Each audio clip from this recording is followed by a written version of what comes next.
Commander Trell stared at the flashing red lights on the main control panel. The warning sounds filled the bridge of the massive ship. 17 ships of the Novan exploration fleet now floated helplessly in the empty space. All ships had lost power to their main engines at the same time. "Report," Trell said, trying to keep a calm voice. The commander's blue skin seemed to darken with worry. Officer Mika rushed to Trell's side, holding a data pad. "Bad news, Commander. The quantum drives on all ships are failing. We can't make jumps anymore. We're stuck here." Trell looked out the large window at the star field around them. They had traveled far beyond the known routes. No Novan ship had ever come this far into uncharted space. "How much power do we have left?" Trell asked. "Life support systems are working on backup power. We have food and air for about 3 months," Mika answered. "After that..." The science officer didn't finish the sentence. There was no need. 4,000 crew members spread across 17 ships were now facing a slow death in the cold emptiness of space. The Novan fleet had been mapping new star systems when they entered a strange area of space that somehow damaged all their quantum drives at once. Trell walked to the center of the bridge. "Call all ship captains to a meeting and prepare our long-range signal device. We need to send out a distress call." One of the bridge crew looked up with sad eyes. "Commander, there's no one to hear us. The nearest Novan outpost is 2 years away at normal speed. Without our quantum drives, we can't get there." "I know," Trell said, "but we still have to try." In a small, dim room filled with humming machines, Lieutenant Jack Rivera sat with his feet up on his desk. Working the night shift at Earth's Deep Space Monitoring Station Epsilon was usually boring. Most nights, Jack just watched the automatic systems do their job detecting signals from space. He sipped his coffee and looked at the screen showing different parts of space. Earth had only started putting these monitoring stations in far parts of the solar system in the last 10 years. Humans were still new to deep space travel compared to the handful of alien races they had met. Suddenly, one of his screens lit up with an alert. Jack put down his coffee and sat up straight. The computer had found something unusual, a signal pattern it couldn't identify. "That's weird," Jack muttered. He tapped some keys to get more information. The signal was coming from a region of space where no human ships were traveling. It wasn't a known pattern from any of the 3 alien species humans had met before. Jack looked at the signal pattern more carefully. There was something about it, a repeating pattern that reminded him of distress calls. After studying it for a few minutes, he was sure. "This is a cry for help," he said to himself. Jack reached for the communication button. "This is Lieutenant Rivera at Station Epsilon. I need to speak to Dr. Bell immediately. We've picked up what looks like a distress signal from an unknown source." Dr. Amara Bell had been sleeping when the call came. Now she stood in the station's main control room looking at the signal data Jack had found. "You were right to call me," she said. "This is definitely a distress signal, and it's not from any species we know." "What do we do?" Jack asked. Dr. Bell thought for a moment. "We need to tell Earth Command right away. This could be first contact with a new alien species." Within hours, the signal had been sent to Earth. The highest-ranking officials in the Unified Space Command gathered in an emergency meeting in Geneva. Admiral Huang, the head of all Earth space operations, stood before the assembled leaders. His face was serious as he explained the situation. "The signal comes from a location about 3 weeks away at our fastest speed. Our best analysis suggests it's from a group of ships in distress. We don't know who they are or what kind of help they need, but they're definitely calling for help." A woman in a gray suit spoke up. "Admiral, we should be careful. This could be a trap. We know very little about what's out there." The Admiral nodded. "That's true, Director Chen, but consider this. If we ignore a genuine cry for help, what does that say about us? About humanity?" The room grew quiet as everyone thought about this question. "We have a chance here," the Admiral continued. "A chance to show who we are as a species. Yes, there's risk, but I believe the greater risk is turning our backs on someone who needs our help, whoever they are." One by one, the leaders voted. The decision was made. Earth would respond to the distress call. Back on the Novan command ship, the mood had grown dark. 2 weeks had passed since they sent out their distress signal. No one really expected an answer. Trell sat alone in the commander's quarters, looking at pictures of family members who were waiting back home. The thought of never seeing them again was hard to accept. A sudden knock on the door interrupted these sad thoughts. "Come in," Trell called. Officer Mika rushed in, breathing hard. "Commander, you need to come to the bridge right now." "What is it?" Trell asked, standing up quickly. Mika's face showed excitement. "We're getting a response to our distress signal." Trell followed Mika to the bridge at a run. The main screen showed a signal pattern they had never seen before. "Where is it coming from?" Trell asked. The communications officer pointed to a star map. "From this direction, Commander. And it's getting stronger. Whatever sent it is coming toward us." "Can we translate it?" Trell asked. "We're trying," the officer said. "It doesn't match any language in our database." Hours passed as the Novan computers worked to decode the strange message. Finally, the translation system began to make sense of it. "This is Captain Morgan Reed of the Earth vessel Horizon. We have received your distress signal and are coming to offer assistance.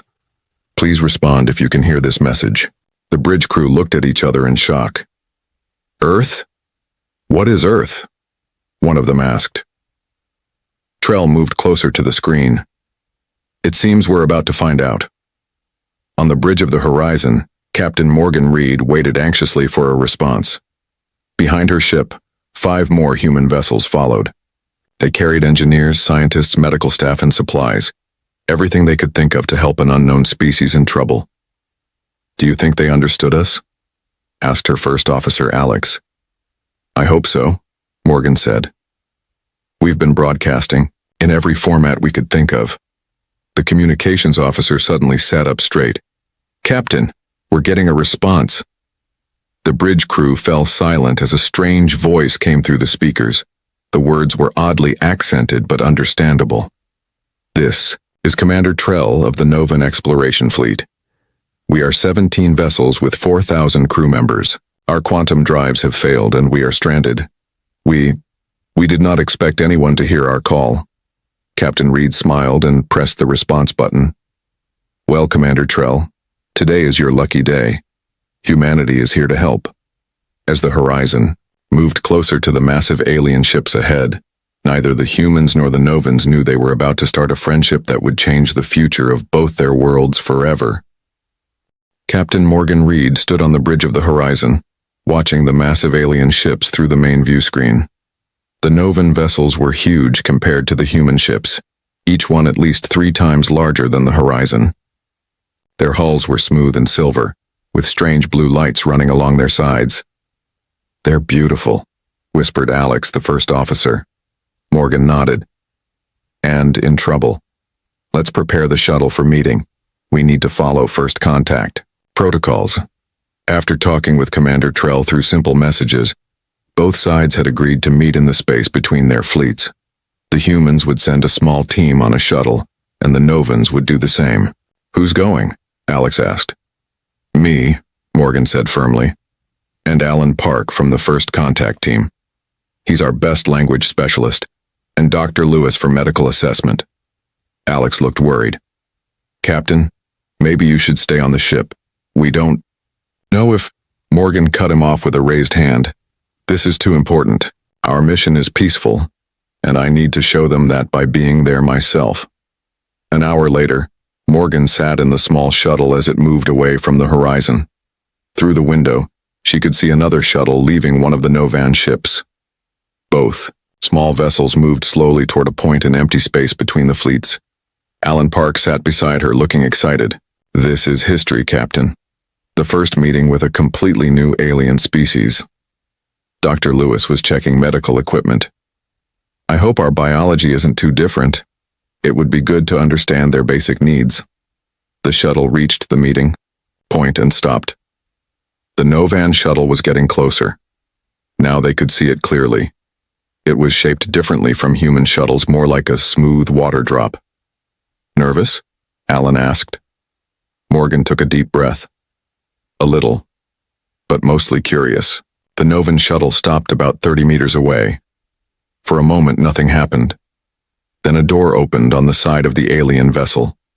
The humans watched as three figures in strange suits floated out and used small jets on their backs to move toward the human shuttle. "They're coming to us," Dr. Lewis said. "That's a good sign." Morgan stood up. "Let's meet them properly." She moved to the airlock and pressed the button to open the outer door. Commander Trell looked at the human ship through the shuttle window. It was smaller than expected, but Trell could see it was well built. These humans might not have the advanced technology of the Novans, but they clearly knew how to build good ships. "Are you sure about this?" asked Mika, who had insisted on coming along. "We need their help," Trell answered simply. And they came a long way to offer it. The third member of their team, Medical Officer Wren, was checking the translation devices they would use. "The language program has been updated with what we've learned from their messages. It should work better now." When their shuttle stopped near the human vessel, Trell made a decision. "We'll go to them. It shows trust." The three Novans put on their spacesuits and moved through the vacuum toward the human shuttle. As they got closer, Trell could see figures watching from the windows. Then a door opened in the side of the shuttle. A human in a white spacesuit floated in the doorway and raised a hand in what seemed like a greeting. Trell copied the gesture. Morgan watched as the three aliens moved gracefully toward the shuttle. Their spacesuits were unlike human ones, thinner and more flexible. Through the clear helmets she could see their faces. They looked almost human, but with key differences. Their skin seemed to glow slightly blue and their eyes were larger with no visible whites. When the lead alien raised a hand in response to her greeting, Morgan felt a wave of relief. Some gestures, it seemed, might be universal. She spoke into her helmet mic. "Welcome. Please come inside. We have a small room where we can talk." The translation system in her helmet converted her words and sent them to the alien suits. There was a pause, then the lead alien nodded and moved forward. Once, all three aliens were inside and the airlock was closed. They removed their helmets. Morgan did the same, along with Alan and Dr. Lewis. Up close, the differences were more noticeable. The alien's skin had a slight shimmer to it, changing color slightly as they moved. They had no hair, and their ears were smaller than human ones. But they had 2 eyes, a nose, and a mouth, much like humans. "I am Captain Morgan Reed of the Earthship Horizon," Morgan said, touching her chest. The translation device on the table between them hummed, then spoke in a flat voice. The lead alien stepped forward. "I am Commander Trell of the Novan Exploration Fleet." Trell's voice sounded musical, with strange tones that the translation device couldn't fully capture. Trell introduced the others, Science Officer Mika and Medical Officer Wren. Morgan did the same with her team. "Please tell us what happened to your fleet," Morgan said once the introductions were done. Trell explained about the strange space anomaly that had damaged all their quantum drives.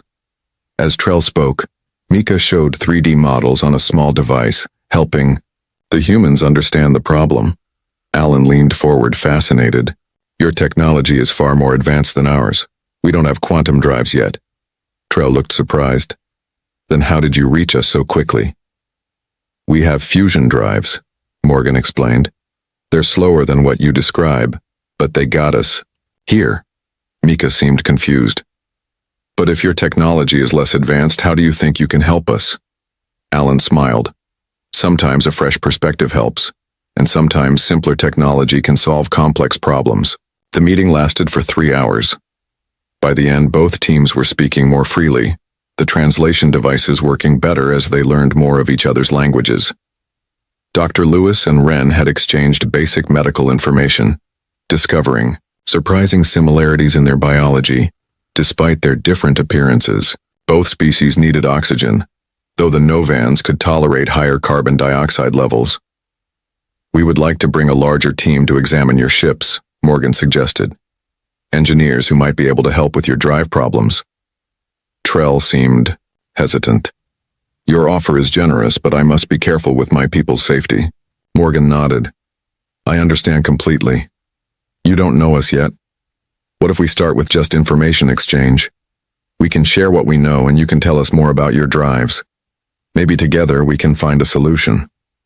Trell's skin shifted to a lighter blue, a reaction the humans didn't yet understand. That seems reasonable. As they prepared to return to their ships, Trell stopped Morgan with a light touch on her arm. "There is something I don't understand," the Novan commander said. "Why did you come? We are strangers to you. Our civilizations have never met before." Morgan thought for a moment. "When we heard your call for help, we had a choice. We could ignore it or we could answer. That's not really a choice at all. If someone needs help and you can give it, you help. That's what makes us, well, human." Trell was quiet for a moment. "Perhaps that is what makes us people, whether human or Novan."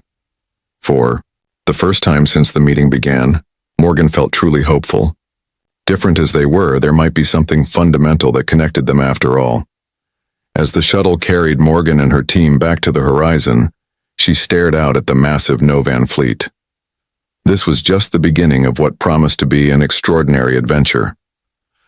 Within a week of first contact, more human ships arrived. The Earth government had sent everything they could: engineers, scientists, supplies, and raw materials. Captain Morgan Reed watched from the bridge of the horizon as the new ships approached the Novan fleet. "5 more ships," Alex said, standing beside her. "Command really sent everything we asked for." Morgan nodded. "This is the biggest thing to happen to humanity since we discovered we weren't alone in the universe." Working with the Novans had been challenging but rewarding. After the first meeting, Commander Trell had allowed small human teams to visit the Novan ships. In return, Novan specialists had come to the human vessels to learn about Earth technology. "The shuttle is ready to take you to the command ship," Alex said. "The joint team is waiting." The large meeting room on the Novan command ship was filled with both humans and Novans. The walls displayed technical diagrams and data screens. At the center of the room, a hologram showed the strange particles that had damaged the Novan quantum drives. Morgan entered the room alongside Commander Trell. They had spent much time together over the past week, building trust between their people. "Let's hear the latest update," Trell said, skin shifting to a formal green color that humans had learned meant serious business. Raj Patel, the lead human engineer, stood up. He was a small man with quick hands and a brilliant mind. "We've been studying the quantum drive components with the Novan engineers. Their technology is amazing, at least 40 years ahead of anything we have on Earth." Mika, the Novan science officer, joined him. "The human approach to problems is different from ours. They think in ways we do not." Raj smiled at this. "The Novans build perfect systems. Every part works in harmony with every other part. It's beautiful engineering. But when one thing goes wrong, everything fails." Mika finished. "Our systems are too connected. When the strange particles affected one part of the drive, the damage spread everywhere. And that's where our less advanced technology might actually help," Raj explained. "Human systems are more, well, messy. We build with backups and workarounds. We expect things to fail sometimes." Trell looked at Morgan. "Your engineer is saying that human technology is better because it is worse?" Morgan laughed. "Not exactly, just different.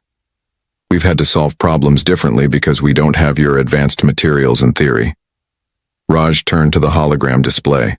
"We think we can help shield your quantum drives from the strange particles using a special metal alloy we developed for our deep space probes. It's not as elegant as your technology, but it might work." "How long will it take?" Trell asked. "That's the hard part," Raj admitted. "We need to rebuild key components of all 17 ships, with both our teams working together, maybe 2 months." The room grew quiet. The Novans only had enough supplies for 3 months when they first sent their distress call. 1 month had already passed. "Then we have no time to waste," Trell said firmly. The work began immediately. Human engineers and Novan technicians worked side by side in the engine rooms of the massive alien ships. At first, communication was difficult. The translation devices helped with words, but technical concepts were harder to explain. Slowly, they began to understand each other better. The humans were amazed by the Novan technology. Quantum computers that could process information faster than anything on Earth, materials that could change their properties on command, and energy systems that were incredibly efficient. The Novans were equally impressed by human creativity. Where Novan engineers might spend days looking for a perfect solution, humans would try quick fixes and improvise with whatever was available. "You adapt so quickly," Mika told Raj as they worked on a drive component. "Our education system teaches us to follow established patterns. Yours seems to encourage, what do you call it? Thinking outside the box," Raj said with a smile. "It's a human saying. It means looking for answers in unexpected places." As the days passed, more than technology was exchanged. The human crews organized shared meals with the Novans, introducing them to Earth foods and trying Novan dishes in return. Some foods were impossible for the other species to eat, but many were enjoyable to both. Music was shared too. Novan music used tones that human ears could barely hear, but the patterns were beautiful. Human music seemed primitive but emotionally powerful to the Novans. "Your music makes my skin change color without my control," one Novan told a human musician after hearing classical Earth music for the first time. Not everything went smoothly. A group of Novans remained suspicious of the humans and their motives. "Why would they help us for nothing in return?" asked Vin, a senior Novan officer, during a private meeting with Trell. "No species does this." "Perhaps humans are different," Trell suggested. "Or perhaps they want our technology," Vin countered. "They learn our systems while pretending to help." Trell's skin darkened with concern. "I've spent time with Captain Reed. I believe their intentions are good." "You are too trusting, Commander," Vin said. Similar concerns existed among some humans. Captain Reed overheard two engineers talking when they thought no one was listening. "Should we really be helping them rebuild their ships?" one asked. "What if they turn against us once they're fixed? Or what if they share what they learn about us with other alien species?" the other added. "We could be putting Earth at risk, Morgan. Approach them." "Those are fair concerns," she said, making them jump in surprise. "But think about it this way.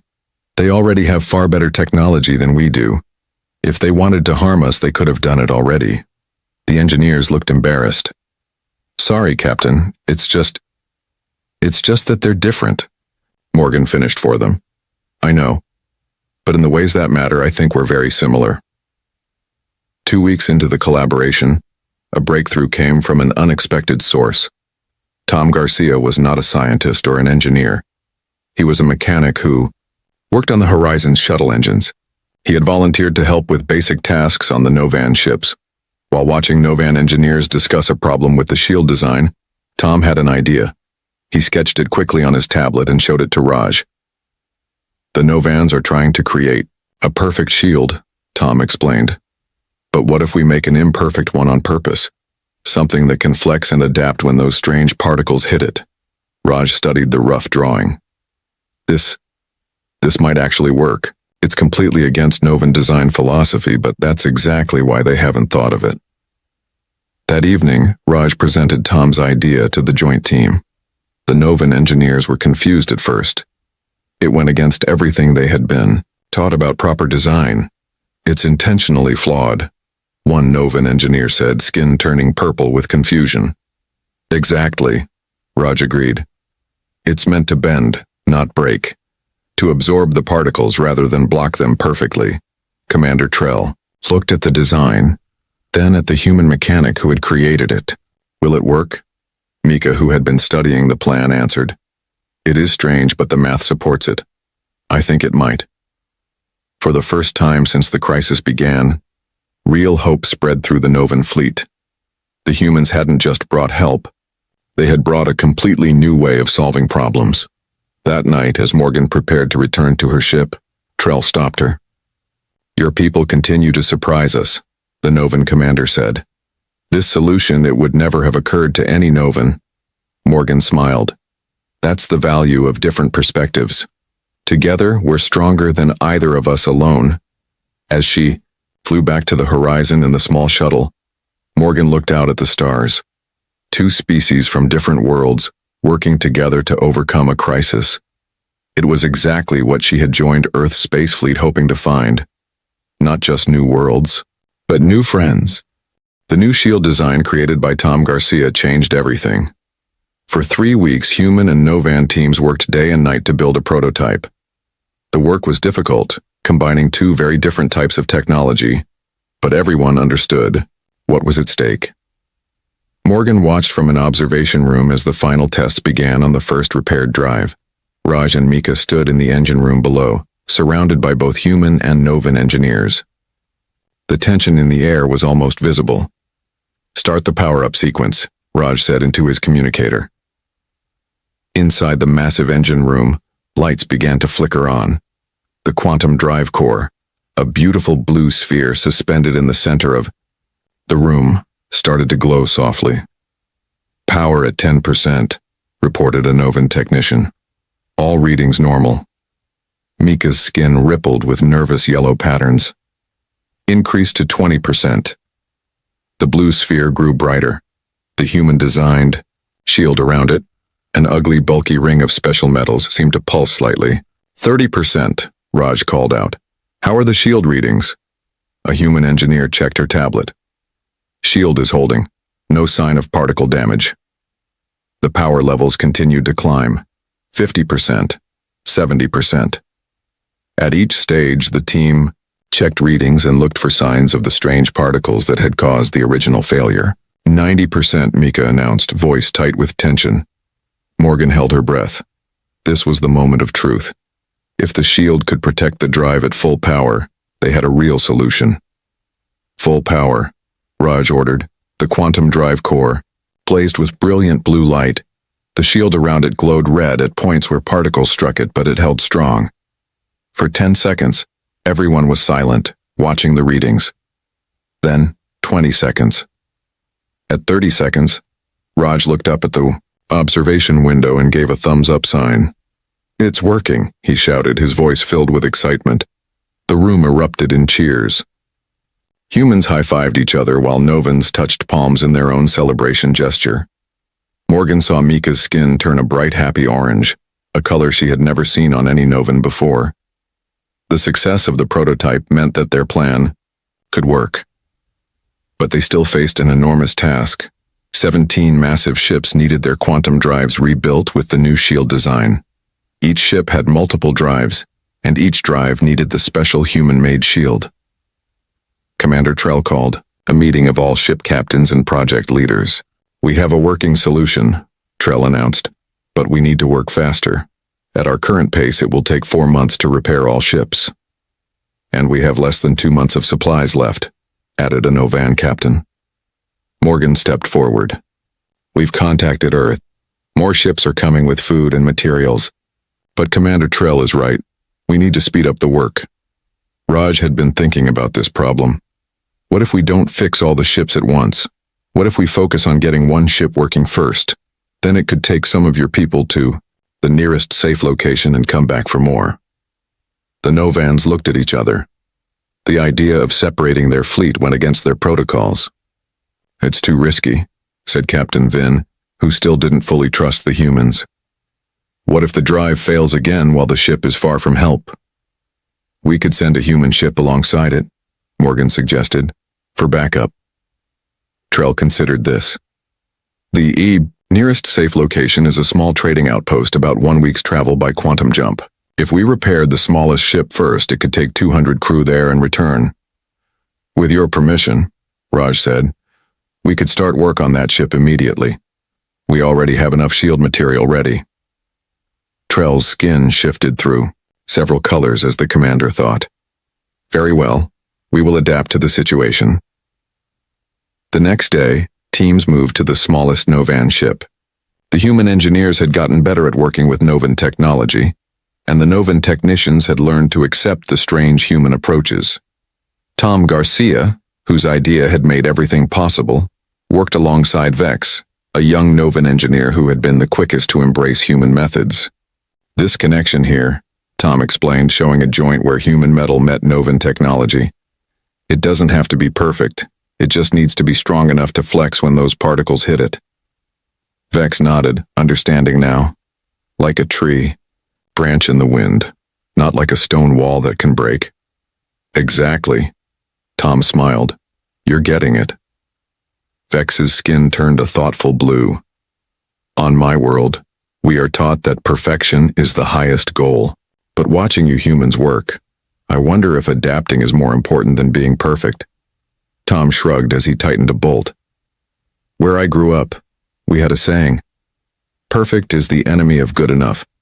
Sometimes trying to make something perfect stops you from making something that works. Meanwhile, Morgan and Trell had another challenge. Food supplies were running low on the Novan ships. The humans had brought as much as they could, but not all of it was safe for Novans to eat. Diana Chen, the human medical officer, worked with Ren, her Novan counterpart, to test which Earth foods the Novans could digest. This fruit should be safe, Diana said, showing a container of apples. It has similar sugars to your food. Ren used a small device to scan the apple. The skin might cause mild digestive discomfort, but the inside appears compatible. They found that many basic Earth foods, rice, certain vegetables, and some fruits, could help extend the Novan supplies. It wasn't ideal, but it would buy them more time. 2 weeks of intense work went by. The small Novan ship's drives were nearly ready. The human Novan teams had worked around the clock, with engineers often sleeping near their workstations. Final power test today, Raj told Morgan as they ate a quick breakfast. His eyes were red from lack of sleep. If all goes well, the ship can make its first jump tomorrow. Morgan put a hand on his shoulder. You've done amazing work, Raj. All of you have. Later that day, the entire command team gathered on the bridge of the small Novan ship. Captain Vin would pilot the vessel on its test flight, with a mixed crew of Novans and humans. Begin final power sequence, Vin ordered. The ship hummed as the quantum drives powered up. On the main screen, they could see the status of each drive system.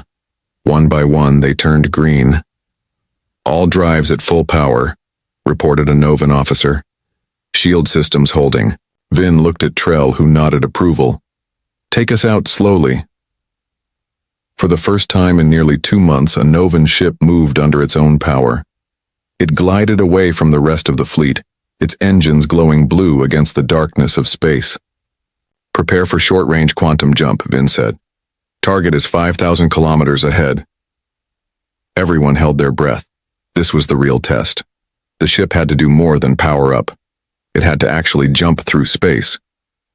Jump in 3, 2, 1. Vin pressed the control. The ship shimmered for a moment, then vanished. On the command ship's screen, it reappeared instantly at the target location. After a moment of stunned silence, cheers erupted across the fleet. Humans and Novans celebrated together, the barriers between their species seeming to fade away in that moment of triumph.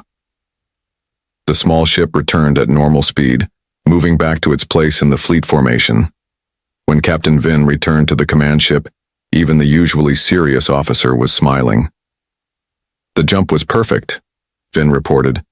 Smoother than before, actually.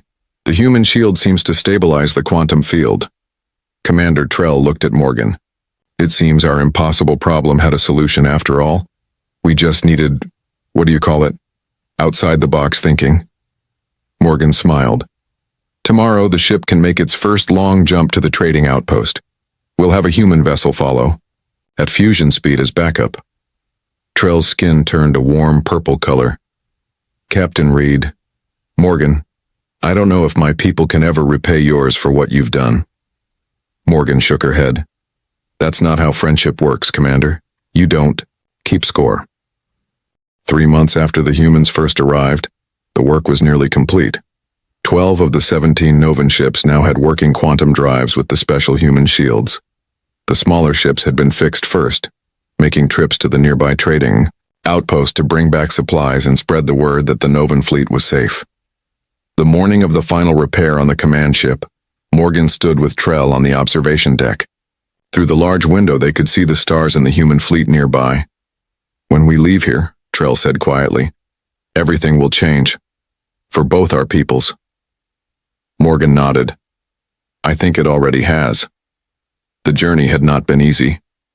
There, had been technical problems, food shortages, and cultural misunderstandings. But they had overcome each challenge together. Now, as the work neared its end, both humans and Novans were thinking about what would come next. "My government has sent a message," Morgan said. "They want to establish formal relations with your people. Trade, cultural exchange, scientific, cooperation, everything." Trell's skin rippled with thoughtful blue patterns. "Our High Council says the same." They were surprised by what happened here. Novans have met other species before, but never found such willing helpers. "What will you tell them about us?" Morgan asked. Trell turned to face her. "The truth. That humans are strange, unpredictable, sometimes messy, and the best allies we could hope for." Later that day, the final tests began on the command ship's quantum drives. This was the largest ship in the fleet and the most complex to repair. Raj and his team had worked for 2 weeks on the massive engine room. "Start power sequence," ordered Chief Engineer Lorne, the Novan in charge of the ship's engines. The enormous quantum core began to glow. Unlike the other ships, the command vessel had 5 cores, all of which needed to work together perfectly. "Power at 20%, reported a human technician. "Shield readings stable." Raj watched the readings carefully. They had modified the TACE shield design for the larger cores, making it more flexible. The design had been a true collaboration, Novan precision with human adaptability. 50% power, Lorne called. "All systems nominal." Mika stood beside Raj, monitoring the data. "The particle levels are higher here than on the other ships," she observed. "The shield is working harder." "It can handle it," Raj said with confidence. That's what it was designed to do. The power level continued to rise. 80%. 90. As they approached full power, Lorne looked at Raj. "Your shield design has saved our fleet," the Novan engineer said. "Our people will not forget this." "It wasn't just my design," Raj corrected him. "It was Tom's idea and your team's expertise. We did it together." "Full power," announced a technician. The 5 quantum cores blazed with bright blue light. The shields around them glowed at points where the strange particles struck them, but they held firm. "All systems at full capacity," Mika reported, her skin turning bright orange with joy. "The command ship is ready." That evening, a celebration was held in the command ship's great hall. Humans and Novans gathered together, sharing food, drink, and stories. For many, this would be their last night together before the fleets parted. Ways. Captain Vin, who had once been so suspicious of the humans, now moved easily among them, even trying some Earth foods. Tom and Vex sat together, already making plans for future engineering collaborations. Commander Trell called for silence, then addressed the gathered crews. "When we sent our distress call, we had little hope of rescue. Our fleet was far from home, in uncharted space. Then humanity answered. You came without knowing us, without any obligation to help. You shared your knowledge, your resources, and your friendship." Trell's skin turned a formal, deep purple. "Today, I am honored to announce that the Novan High Council has approved the creation of a formal alliance with Earth. Our peoples will share knowledge, trade, and exploration. The humans have earned our trust and our gratitude." Morgan stepped forward when Trell gestured to her. "On behalf of Earth, I accept this alliance with great hope for our future together. What began as a rescue mission has become something much more important, the beginning of a lasting friendship between our worlds." The hall erupted in cheers. For many of the crew members, the past 3 months had changed their view of the universe. They had learned that different species could work together, could trust each other, could become friends. Early the next morning, final preparations began for the fleets to depart. The Novan ships would return to their home territories while most of the human vessels would head back to Earth. But something had changed in the plans. Morgan found Trell on the bridge of the command ship. "I've just received new orders from Earth Command," she said. "The Horizon will accompany your fleet to the Novan border as a goodwill gesture. And they're sending an ambassador with us." Trell looked pleased. "The High Council is sending representatives to meet us as well." They're eager to formalize our new alliance. There's more, Morgan added. Earth is offering scholarships for young Novans to study at our universities, and they're asking if Novan teachers would consider visiting Earth to share your knowledge. Our council has made a similar offer, Trell replied. They would welcome human students and teachers. As they spoke, the final loading operations were underway. Human and Novan crews exchanged small gifts, personal items to remember each other by. Many had formed close friendships during their time together. Diana, the human medical officer, gave Ren a collection of Earth medical texts. In return, the Novan doctor presented her with a small device that could analyze biological compounds, technology that would advance human medicine by years. Tom gave Vex his personal toolkit, simple mechanical tools that the Novan engineer had come to appreciate. Vex pressed a small crystal into Tom's hand in return. What is it? Tom asked, holding up the glowing blue crystal.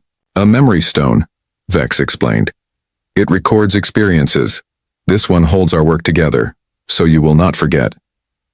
I could never forget this, Tom said with a smile. The time for departure finally came. The Novan fleet, with all ships now repaired and fully functional, prepared to make their first synchronized quantum jump in months. The Horizon and 2 other human ships would travel with them, while the rest of the human fleet returned to Earth.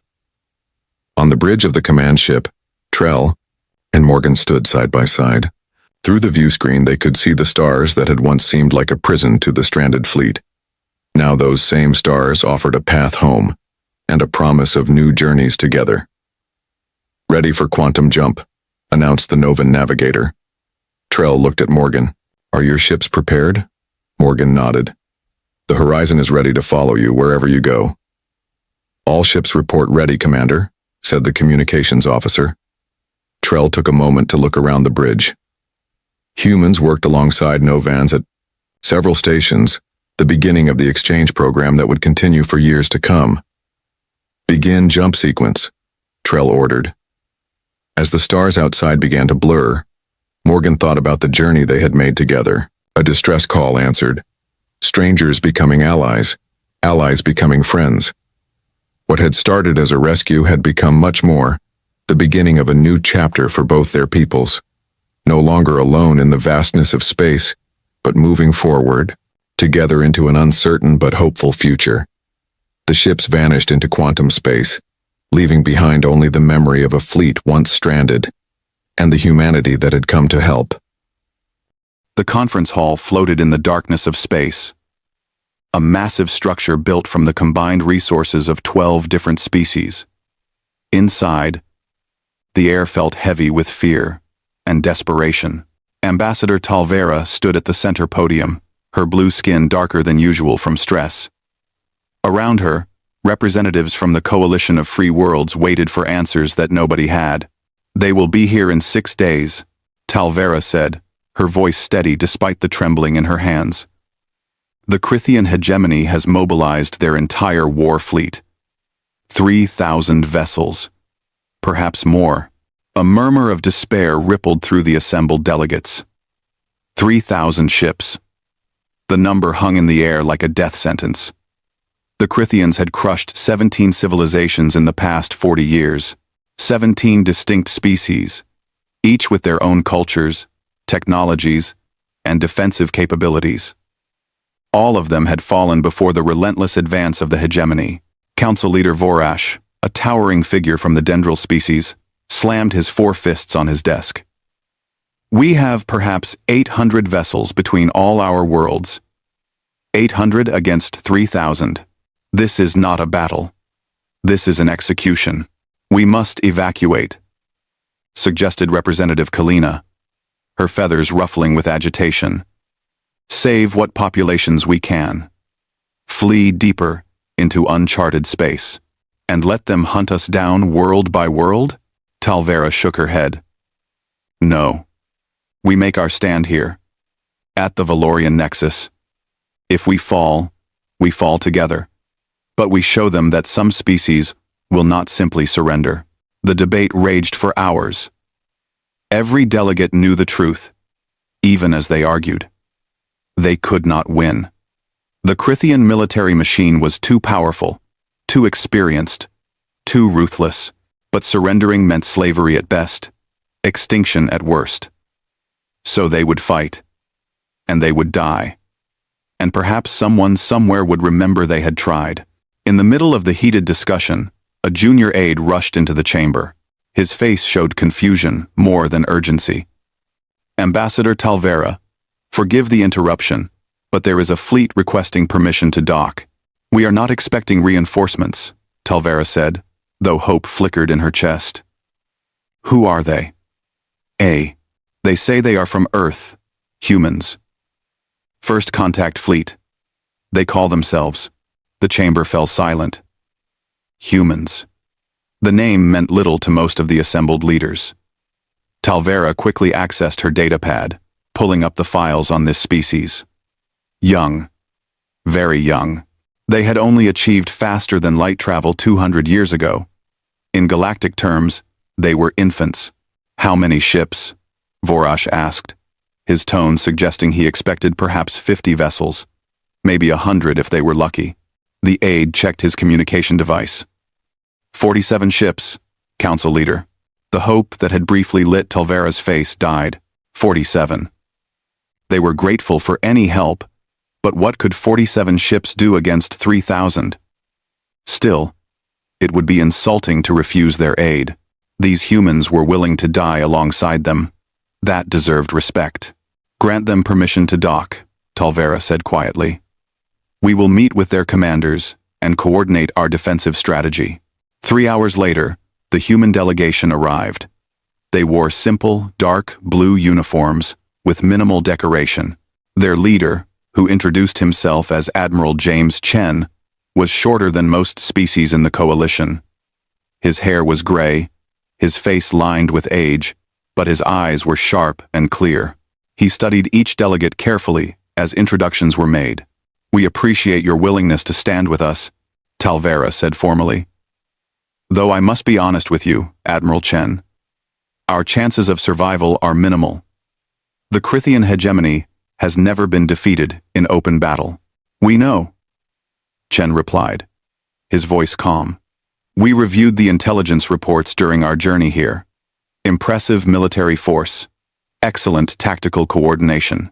They use overwhelming numbers and sustained firepower to break enemy formations.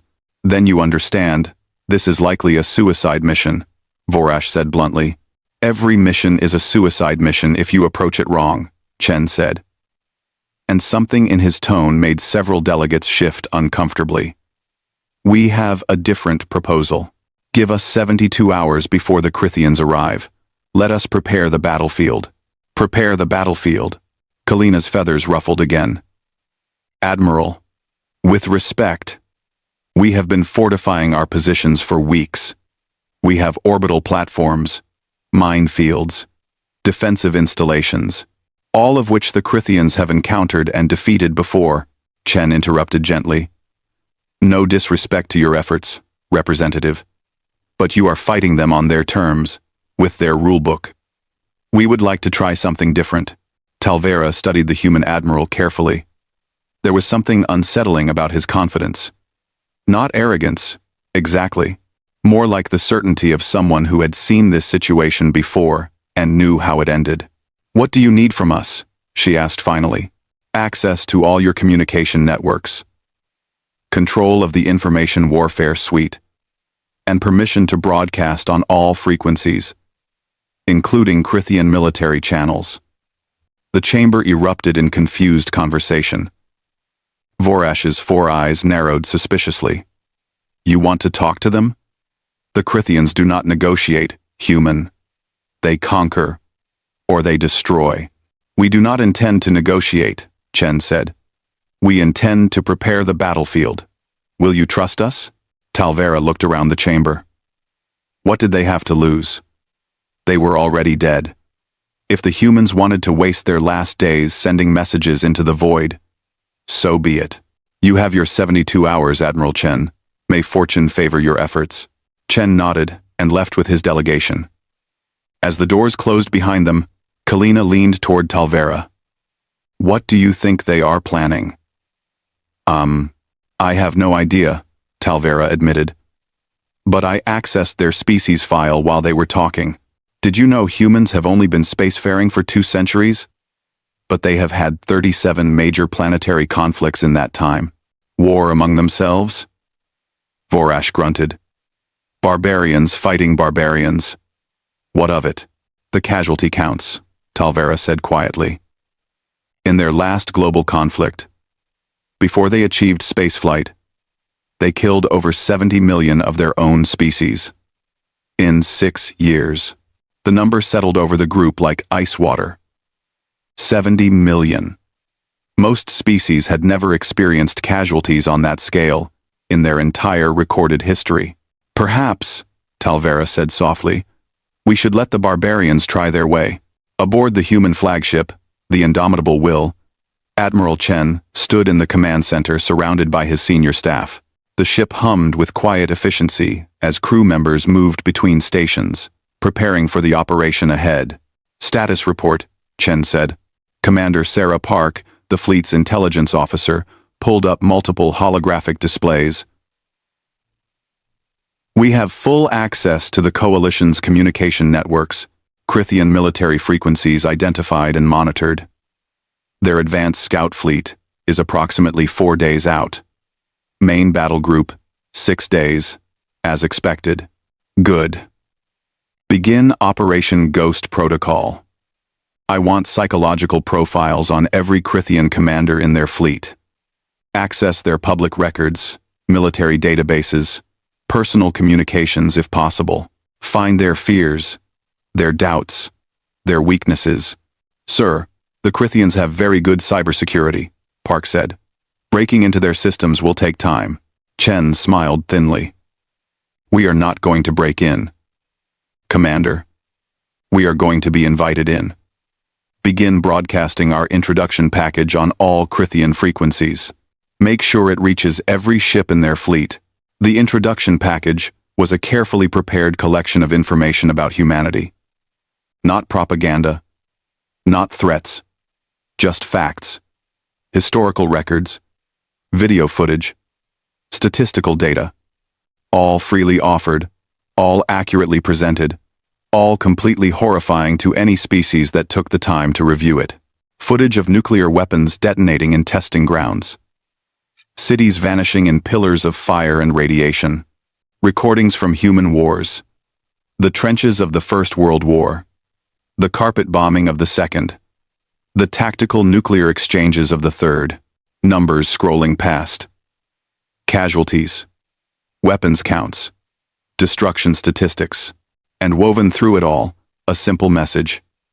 Humanity welcomes peaceful contact with the Crithian hegemony. We hope conflict can be avoided. However, we have extensive experience in warfare and stand ready to defend our allies. Please review our military history for context. 12 hours later, the first Crithian scout ships received the broadcasts. Their commanders watched with growing unease as human history unfolded before them. These were not the records of a peaceful species slowly forced into conflict. These were the records of a species that had nearly exterminated itself multiple times and somehow survived.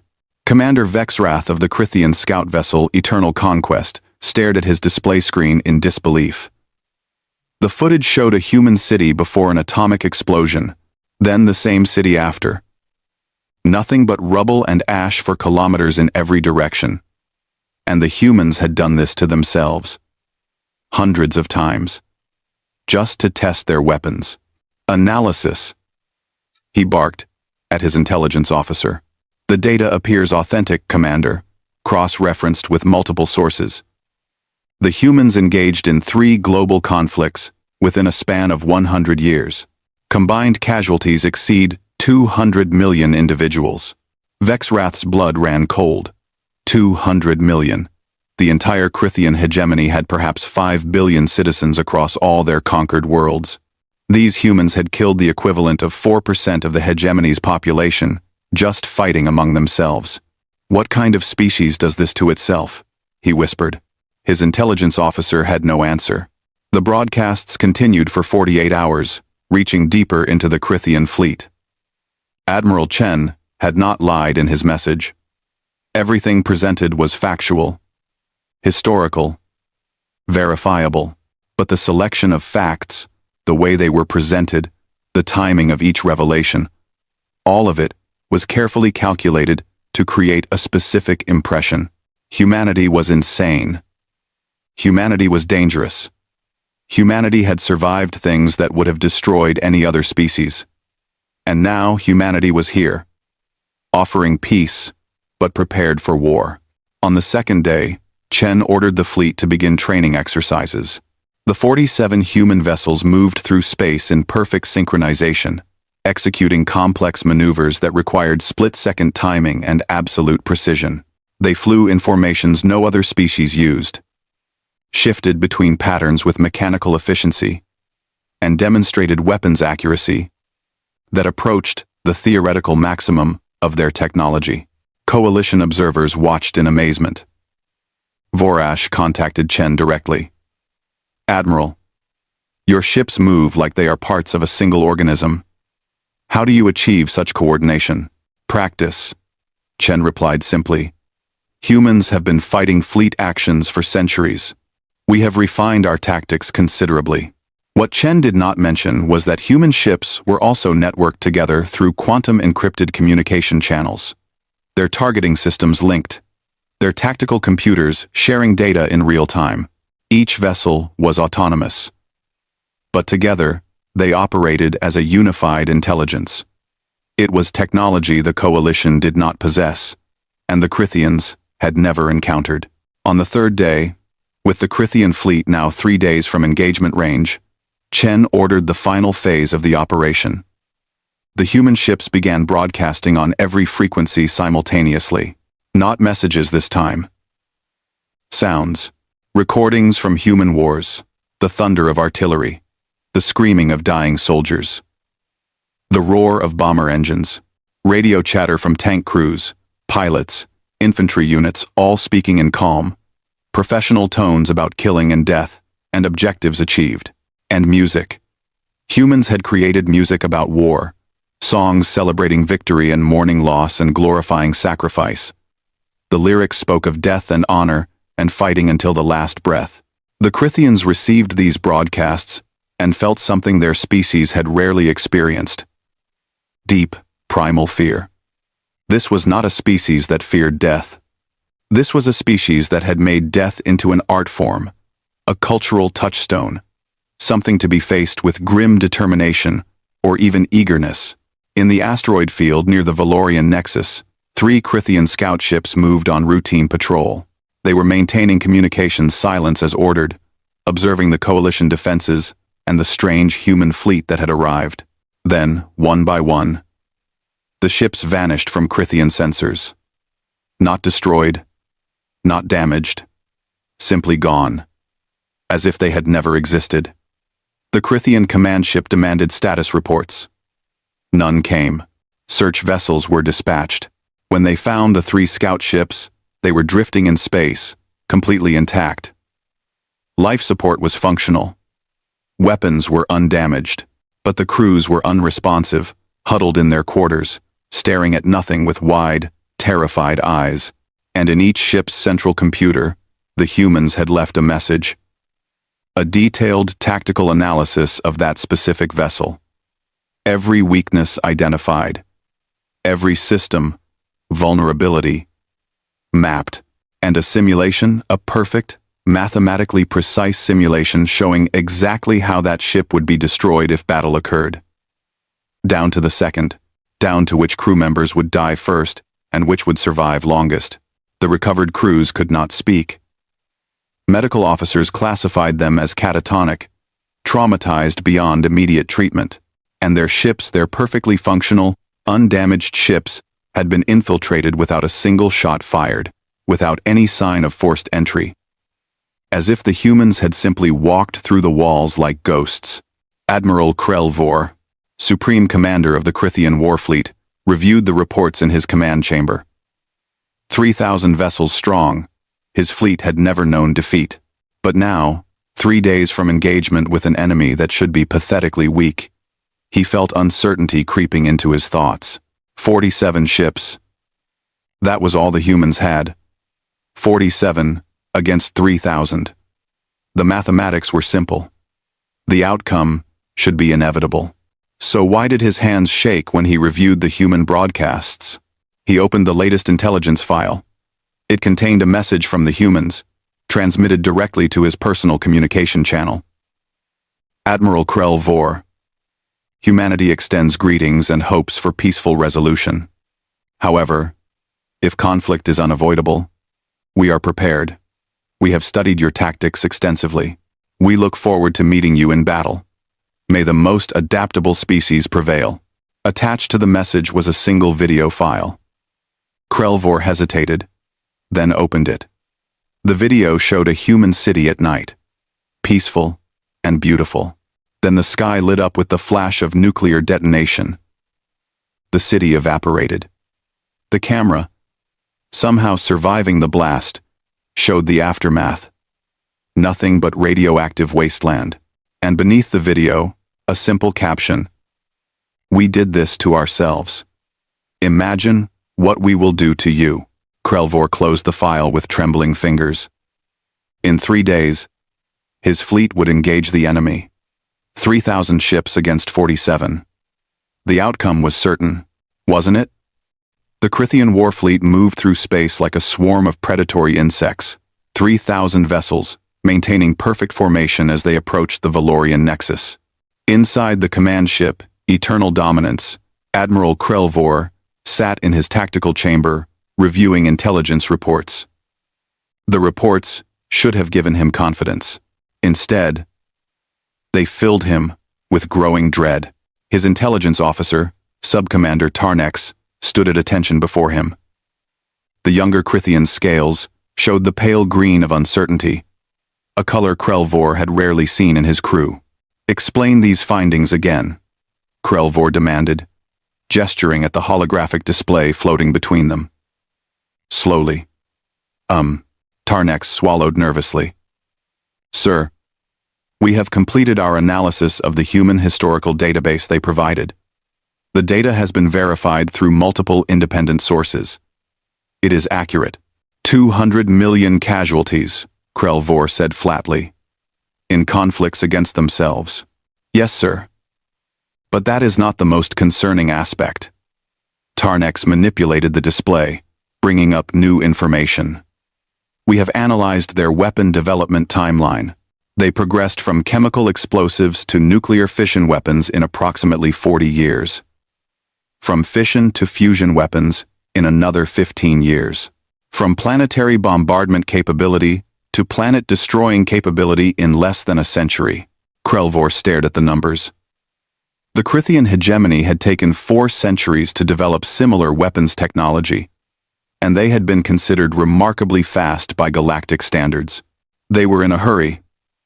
Tarnex continued, his voice barely above a whisper. Every advancement, every new weapon system, was developed during active warfare. They were not preparing for theoretical conflicts. They were actively trying to destroy each other and needed better tools to accomplish it. The Admiral pulled up another file, one that had been keeping him awake during rest cycles. It was a human documentary about something they called nuclear deterrence strategy. The concept was simple and absolutely insane. Develop weapons so powerful that using them would guarantee your own destruction, then convince your enemies you were crazy enough to use them anyway. Mutually assured destruction, Krell Vor read aloud. They had a formal military doctrine based on being willing to end their own civilization rather than surrender. Quote, yes, sir. And they maintained that doctrine for over 60 years.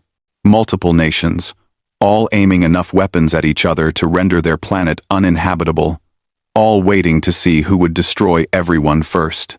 Krell Vor felt his combat instincts warring with his survival instincts. The Crithian way of war was based on overwhelming force and logical calculation. You gathered superior numbers, applied maximum pressure, and forced the enemy to recognize the futility of resistance. Most species surrendered when they understood they could not win, but humans had nearly exterminated themselves rather than surrender to each other. What would they do when facing a foreign enemy? A communication alert interrupted his thoughts. Admiral, we are receiving another broadcast from the human fleet. Same frequency pattern as before. Wide spectrum, reaching every ship in our formation. Put it through, Krelvor ordered. The display shifted to show Admiral Chen standing on what appeared to be the bridge of his flagship. The human looked calm, almost relaxed. He spoke in perfect Krithian, without translation delay. Greetings, Admiral Krelvor and warriors of the Krithian hegemony. I am Admiral James Chen of the Human First Contact Fleet. I hope this message finds you well. As you approach the Valorian Nexus, I wanted to personally ensure you have all necessary information before our potential engagement. Chen gestured, and the display behind him showed tactical data. Fleet compositions, defensive positions, weapons capabilities, everything laid out clearly and openly. As you can see, the coalition forces at the Nexus consist of approximately 800 vessels of various classifications. Our fleet adds 47 ships to that number. Your fleet numbers 3,000 vessels. By any logical calculation, you have overwhelming numerical superiority. Krelvor leaned forward. Where was the human going with this? However, Chen continued, his expression never changing. I wanted to share some additional context that may be relevant to your tactical planning.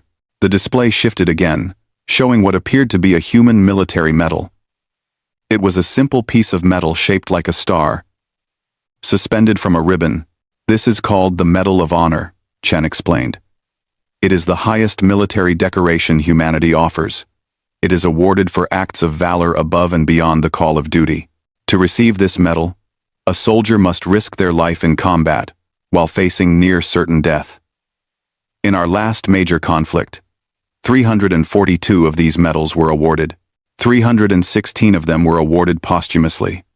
That means the recipients died performing the action for which they were honored.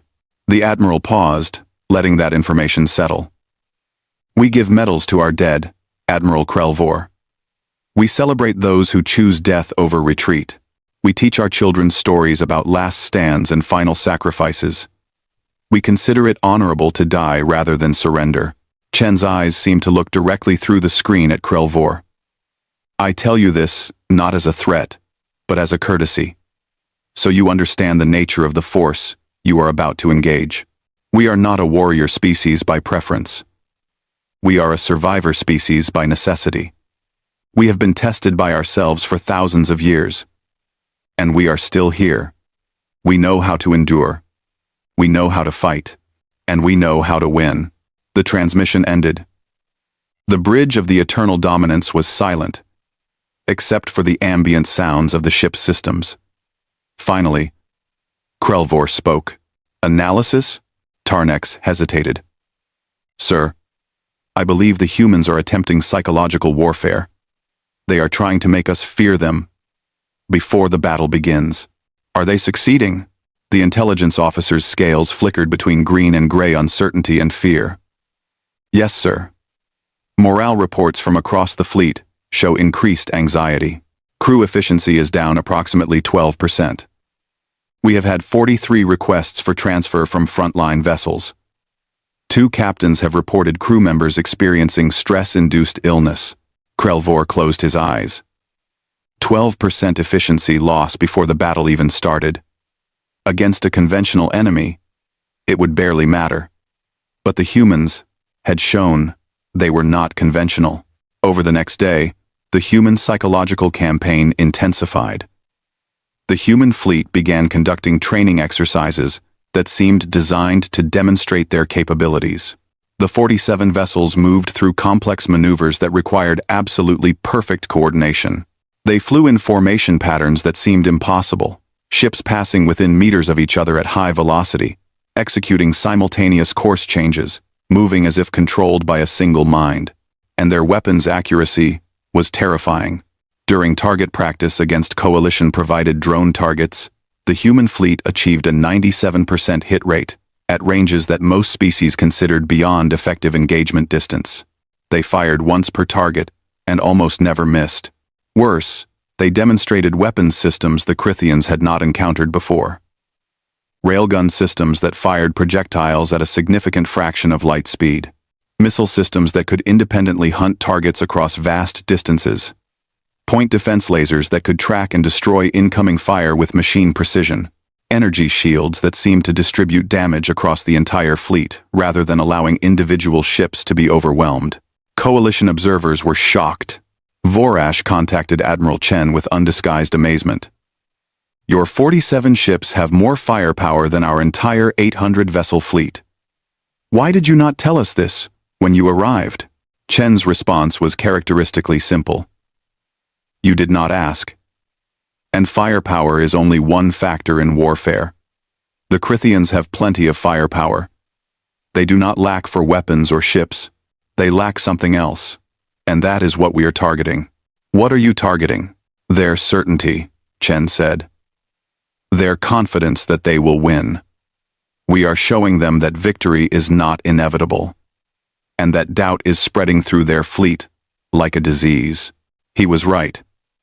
By the second day before the scheduled engagement, Crithian efficiency ratings had dropped to 73%. More crew members were reporting for medical evaluation with stress symptoms. Communications between ships showed increased chatter, increased uncertainty, increased questioning of orders. Admiral Krelvor called an emergency command meeting with his senior captains. The holographic chamber was filled with the projected images of his most experienced officers, veterans of dozens of successful campaigns. But now their scales showed colors he had never seen in his commanders before. Uncertainty, fear, doubt. "Report your status," Krelvor ordered.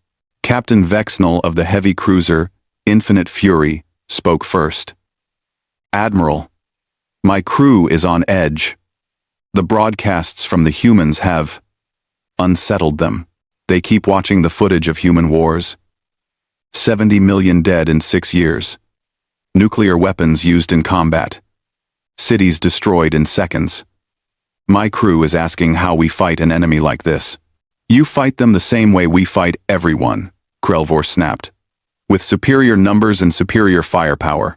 "But sir," another captain interjected, "the humans are showing us they have faced enemies with superior numbers and superior firepower before.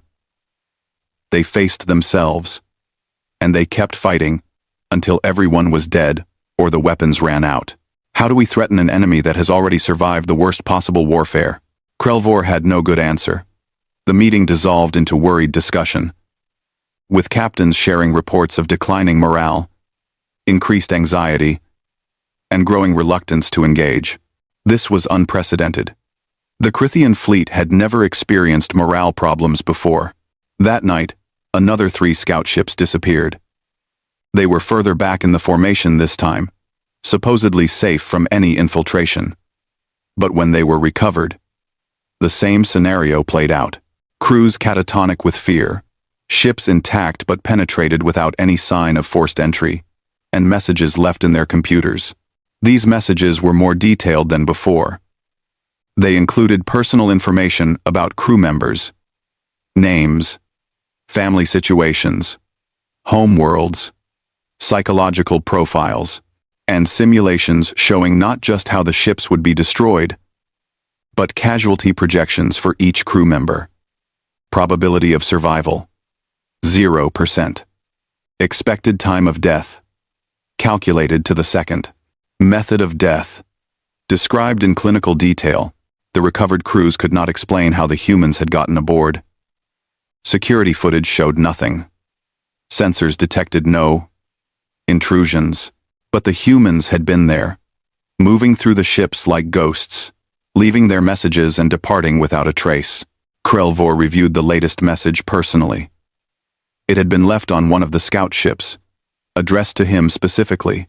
"Admiral Krelvor, we respect you as a fellow military commander.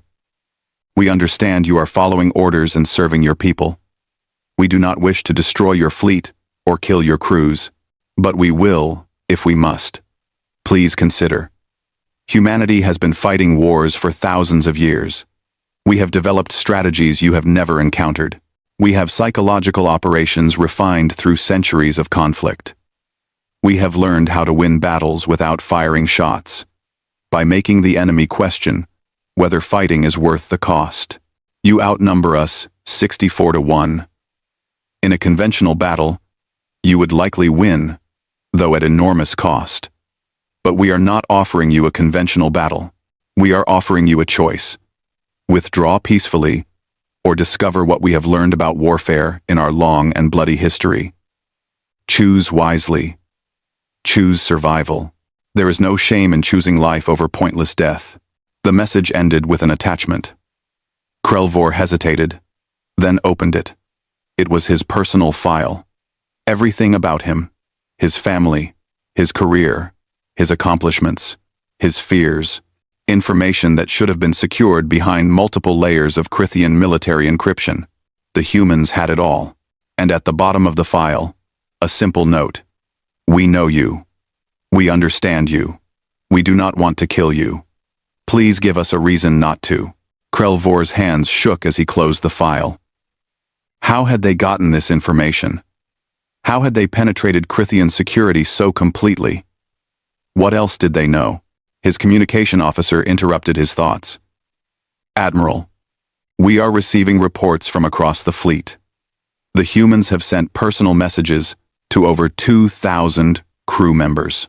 Individual messages, addressing them by name, showing knowledge of their families and personal situations. The messages are not threatening. They are sympathetic, understanding. They acknowledge that our crew members are following orders and serving their people. They express hope that everyone survives. They suggest that choosing life over meaningless death is not cowardice, but wisdom. Shut down all external communications, Krelvor ordered. No more broadcasts from the humans reach this fleet. Sir, they are using every frequency simultaneously. We would have to shut down our entire communication grid to block them completely. That would leave us unable to coordinate fleet movements. Krelvor slammed his fist against his command console. The humans had trapped them perfectly. Block communications and lose coordination, or keep communications open and let human psychological warfare continue eroding morale. Sir, his tactical officer said hesitantly, perhaps we should consider the human offer. Withdraw peacefully. Report to High Command that the situation is more complex than initial intelligence suggested. Withdraw? Krelvor's voice was harsh. The Krithian hegemony does not withdraw. We do not retreat from inferior forces. We do not surrender, because the enemy is good at talking. But even as he said the words, Krelvor felt the doubt growing in his own mind. The humans were not just good at talking, they were good at everything they had demonstrated so far. And they had demonstrated only a tiny fraction of their capabilities. What would happen when the battle actually started? In the Coalition Command Center, Ambassador Talvera and the other leaders watched the human operations with growing amazement. They had expected the humans to fight. Instead, the humans were systematically dismantling Krithian morale without firing a single shot. How are they doing this? Kalina asked, her feathers flat against her body in confusion. The Krithians should be attacking. They have overwhelming force. Instead, their fleet is slowing down, showing hesitation. Talvera studied the tactical displays, showing both fleet positions. Admiral Chen is doing exactly what he said he would do. He is preparing the battlefield. But the battlefield is not in space. It is in the minds of the Krithian commanders and crews. Vorash rumbled thoughtfully. These humans understand something we do not. They have fought themselves for so long that they know every weakness, every doubt, every fear that soldiers experience, and they are exploiting that knowledge perfectly. Will it work? Kalina asked. It is already working, Talvera replied, pointing at the morale statistics they were receiving from intercepted Krithian communications. The enemy fleet is experiencing a collapse of confidence, not because they are weak, but because the humans have shown them exactly what fighting humanity would cost. and the cost is too high. On the human flagship, Admiral Chen reviewed the latest intelligence reports with satisfaction. Operation Ghost Protocol was exceeding expectations. Crithian morale was below 70% and still falling. Fleet coordination was degrading. Individual ships were experiencing equipment failures, not because of any human action, but because stressed crews were making mistakes. Phase 3 is ready to deploy, sir, Commander Park reported. Shall we proceed? Chen nodded slowly. Yes. Let us show them what we truly are. Not conquerors, not warriors, but survivors who have learned that the best victory is the one where everyone lives to go home. Send the final message. The broadcast went out on all frequencies simultaneously, reaching every ship in the Crithian fleet and every member of the coalition. Admiral Chen's face appeared on every screen. Warriors of the Crithian hegemony, leaders of the coalition of free worlds, I speak to you now with complete honesty. Humanity does not seek war. We seek survival. We have survived wars that would have destroyed any other species. We have survived ourselves. And we have learned something important from our terrible history. The greatest victory is not the one achieved through destruction, but the one achieved through understanding. Admiral Krelvor, your fleet still outnumbers us significantly. You could still force a battle, but I ask you to consider, what would you gain? A devastated coalition that provides no value to your hegemony? A fleet diminished by casualties against an enemy that fights with the desperation of those who have nothing left to lose? Or could you gain something more valuable, a peaceful resolution? A new beginning? A chance to prove that intelligence and wisdom can triumph over violence? The choice is yours. Choose wisely. The galaxy is watching. The transmission ended. In the command center of the Eternal Dominance, Admiral Krelvor stared at his displays and felt the weight of impossible decisions pressing down on him. His fleet was disintegrating from within. His crews were afraid. His captains were questioning orders. And the enemy had not yet fired a single shot. 24 hours remained until engagement range. 24 hours to decide whether to attack or withdraw. 24 hours to choose between pride and survival. The humans waited in perfect formation, 47 ships against 3,000, completely calm and absolutely terrifying in their confidence. And in the silence of space, Admiral Krelvor realized something that chilled him more than any human broadcast. He was afraid. For the first time in his military career, he was genuinely afraid of the enemy he faced. The humans had won the psychological battle completely. The missing scout ships were found drifting near the outer asteroid belt, silent and dark against the backdrop of space. When the Crithian recovery teams boarded them, they found something far worse than destroyed vessels or dead crews. They found crews that were alive but broken, huddled in corners, staring at nothing with wide, empty eyes. Medical officers tried to get responses from them, but the scouts could not speak, could not move, could barely register that anyone else was present. Sub-Commander Tarnex led the investigation team aboard one of the recovered vessels. The ship was completely intact. Life support was functioning normally. Weapons were armed and ready. But something had happened here that had shattered the crew's minds without touching their bodies. Check the ship's computer core, Tarnex ordered.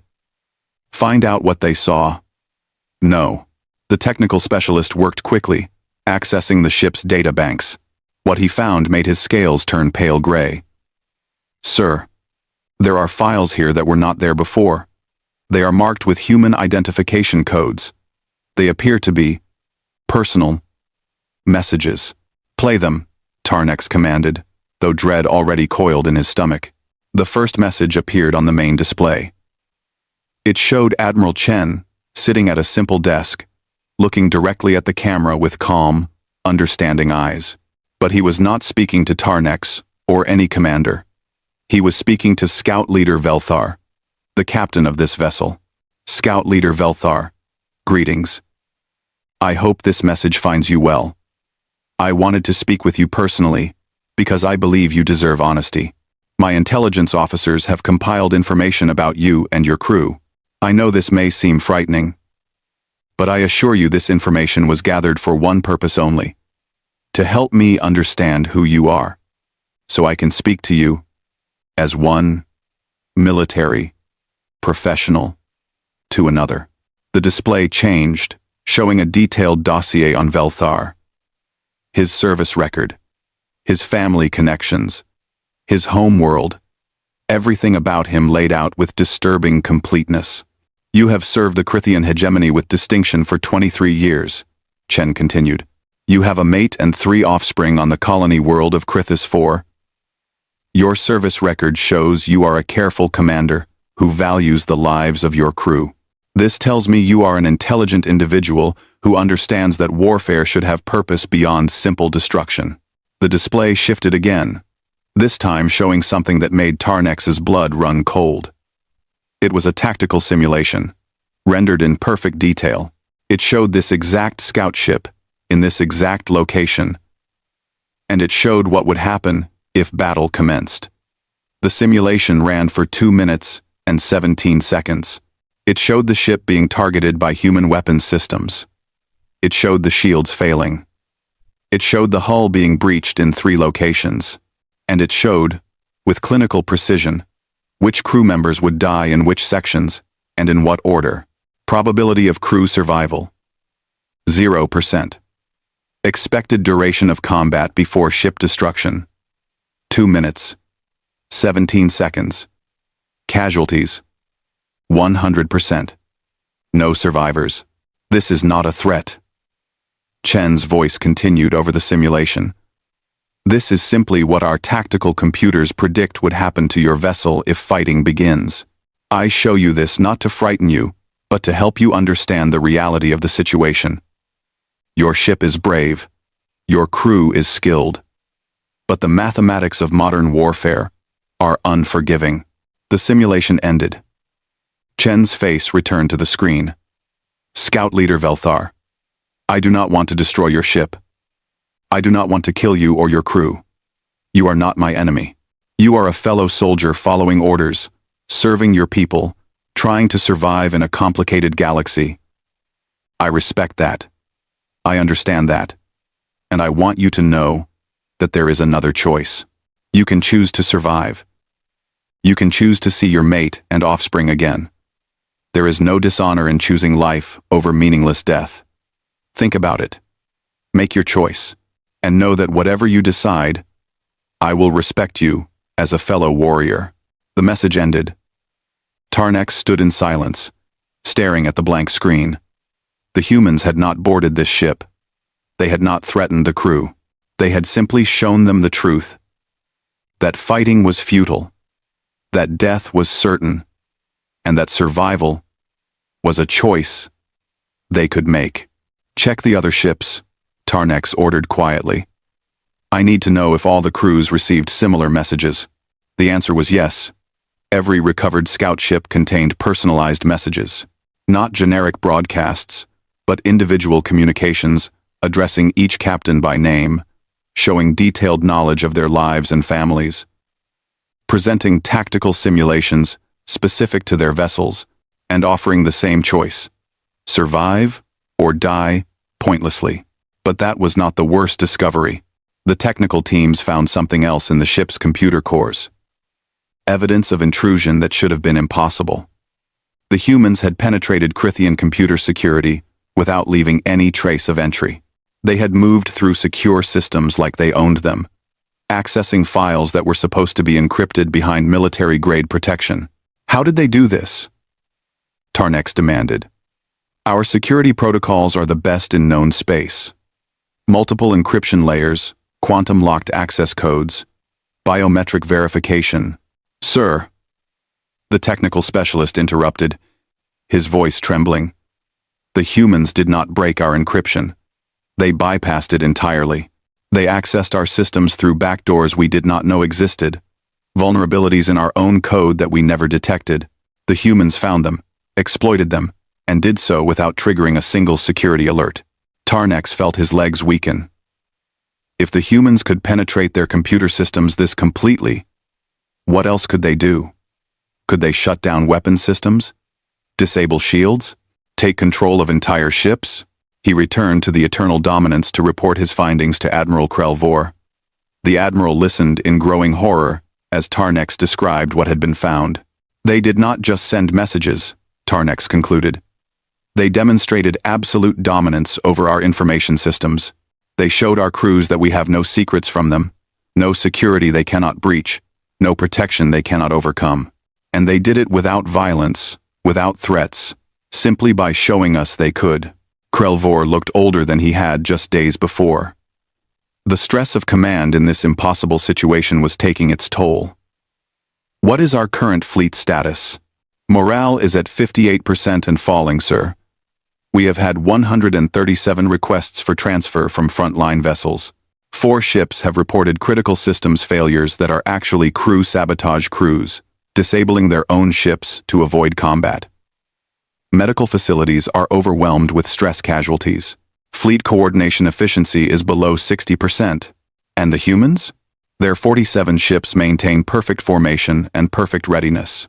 They conduct training exercises daily, demonstrating capabilities that exceed anything in our fleet. They broadcast constantly, not threats, but educational information about human warfare, human psychology, human survival strategies. Sir, they are teaching us how dangerous they are, and the lessons are working. Krelvor accessed his personal communication terminal. Another message from Admiral Chen had arrived overnight. He opened it with hesitation. This time, Chen was not alone in the video.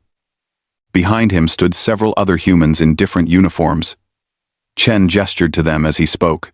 Admiral Krelvor, I wanted to introduce you to some of my staff. This is Dr. Sarah Mitchell, our fleet psychiatrist. She specializes in combat stress and psychological warfare. This is Colonel David Park, our cyber warfare specialist. He has been leading our information operations. This is Commander Rachel Torres, our strategic communications officer. She designs our messaging campaigns. Chen paused, letting Krelvor absorb that information. The humans had dedicated specialists for psychological warfare, cyber operations, and strategic messaging. This was not improvised. This was doctrine, refined through experience, executed with precision. I show you this, Chen continued, because I want you to understand that what we are doing is not accident or luck. This is how humanity fights. We learned long ago that the best way to win a war is to make your enemy realize that fighting is not worth the cost. We have specialists whose entire careers are built around this strategy. We have universities that teach these subjects. We have centuries of accumulated knowledge about human psychology. And we have learned that what works on humans works even better on species who have never encountered this approach. Chen's expression softened slightly. Admiral, I have read your service record. You are a brilliant tactical commander. You have won 17 campaigns. You have never lost a battle. I respect your accomplishments greatly. And that is why I am asking you, professional to professional, to consider whether this battle serves any purpose. You can attack us. You will lose ships, many ships. You will lose crew members, many crew members. You may even succeed in destroying our fleet, though I promise you the cost will be higher than you imagine. But what will you gain? A devastated coalition that cannot be profitably absorbed into your hegemony? A Pyrrhic victory that weakens your position across all your territories? Or you could choose another path. Open negotiations. Find a peaceful resolution. Demonstrate that the Crithian hegemony is wise enough to choose diplomacy over destruction. History will remember you not as a commander who won another battle, but as a leader who was wise enough to prevent a war. The message ended with a final image. It was a human monument, a wall covered with names, thousands upon thousands of names carved into stone. This is the Vietnam Veterans Memorial in our capital city, Chen's voice explained over the image. It contains the names of 58,000 humans who died in a single conflict. A war that accomplished nothing, solved nothing, just killed people until everyone agreed to stop. We built this monument to remind ourselves that war without purpose is not glory but tragedy. Do not let your crew members' names be carved into whatever monument the Crithians build. Choose peace. Choose survival. Choose wisdom. Krell Vor closed the message and sat in darkness, thinking. Everything the humans said was true. The mathematics of the coming battle were terrible. His fleet would win, probably, but the cost would be devastating. And for what? To conquer a coalition that would be worthless after such a destructive war? But the Crithian hegemony had never retreated, never withdrawn, never chosen peace over victory. How could he be the first admiral in Crithian history to do so? His communication terminal chimed again. This time, it was not a message from the humans. It was from High Command, the ruling council of the Crithian hegemony. Krell Vor opened the transmission with trepidation. The council leader's face appeared, his scales showing the deep red of anger. Admiral Krell Vor, we have been monitoring the situation at the Valorian Nexus. We are concerned about reports of declining morale and delayed engagement. You were ordered to destroy the coalition and establish hegemony control over the sector. Why have you not done so? Krell Vor chose his words carefully. Council leader, the situation is more complex than our initial intelligence suggested. The humans, 47 ships, the council leader interrupted. You have 3,000 vessels under your command. 47 ships should be irrelevant. Are you telling me that the mighty Crithian war fleet is afraid of 47 ships? We are not afraid, Krell Vor said, though he knew it was a lie. We are being cautious.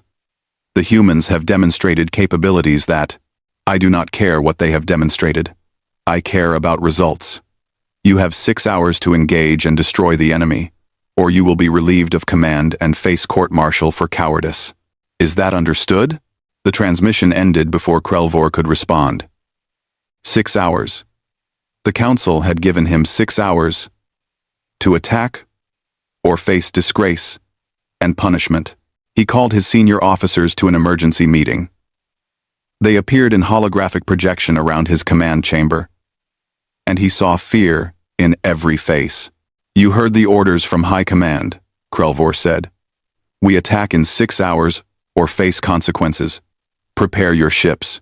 Captain Vexnal spoke up, his voice shaking. Admiral, my crew is on the edge of mutiny. They have been watching the human broadcasts. They have seen the simulations. They know what will happen to us. If I order them into battle, I am not certain they will follow orders. Other captains nodded agreement. The discipline that had held the Crithian fleet together for decades was crumbling under the relentless pressure of human psychological warfare. Then we must restore their confidence, Krell Vor said, though he did not know how. We will conduct a demonstration. We will show them that the humans are not invincible. We will prove that our fear is unfounded. But how could he prove that? The humans had been careful never to show weakness, never to make mistakes, never to give the Crithians any evidence that they could be defeated. An idea formed in Krell Vor's mind. Dangerous, risky, but perhaps necessary. We will send a single ship forward, he announced. One heavy cruiser. It will approach the human fleet and issue a challenge. Single combat. One of their ships against one of ours. If they refuse, we expose them as cowards, hiding behind psychological tricks. If they accept and we win, we prove they can be defeated. If they accept and we lose, at least we gain tactical data on their capabilities. His officers looked uncertain, but no one had a better plan. Captain Drexnal, Krell Vor said, addressing the commander of the heavy cruiser Vengeance Eternal. You have the honor of representing the Crithian hegemony. Choose your best crew. Prepare your ship. Challenge the humans to single combat. Captain Drexnal's scales shifted through several colors before settling on the dark purple of determination. It will be done, Admiral. I will show them that Crithian warriors do not fear death. The Vengeance Eternal broke formation and moved forward, approaching the human defensive line. It broadcast a challenge on all frequencies. Single combat. Ship to ship. Winner takes honor. On the human flagship, Admiral Chen received the challenge and smiled grimly. The Crithians were desperate, trying to salvage morale through a demonstration of courage. It was a good strategy. Actually, respect for an enemy who understood that sometimes you had to fight just to prove you could. Tactical assessment, Chen ordered. Commander Park pulled up the analysis. The Vengeance Eternal is a heavy cruiser, one of their most powerful vessels. Heavily armored, powerful shields, significant firepower. In a one-on-one engagement, it would take one of our destroyers approximately 6 minutes to achieve a kill. Probability of our victory, 94%. Risk to our ship, minimal. Chen nodded slowly.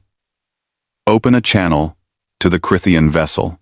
The display showed Captain Drexnall on the bridge of his ship, scales bright with determination and underlying fear. Captain Drexnall, Chen said, we accept your challenge. But I want to make something clear first. This does not have to end in death. Disable your ship, and we will consider you honorably defeated. No lives need to be lost today. Drexnall's scales darkened further. You think we fear death, human? We are Crithian warriors. We will fight until our ship is destroyed or yours is. There is no middle ground, Chen sighed. Very well. Prepare yourself, Captain. May your death have meaning, since you insist on dying.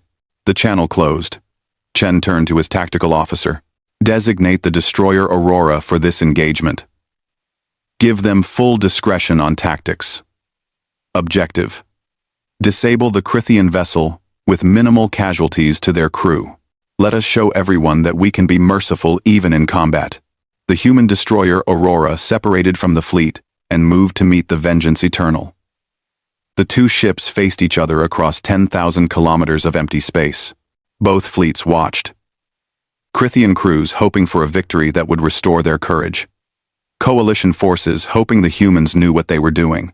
And the human fleet, calm and confident, waiting to demonstrate what 4 centuries of human warfare had created.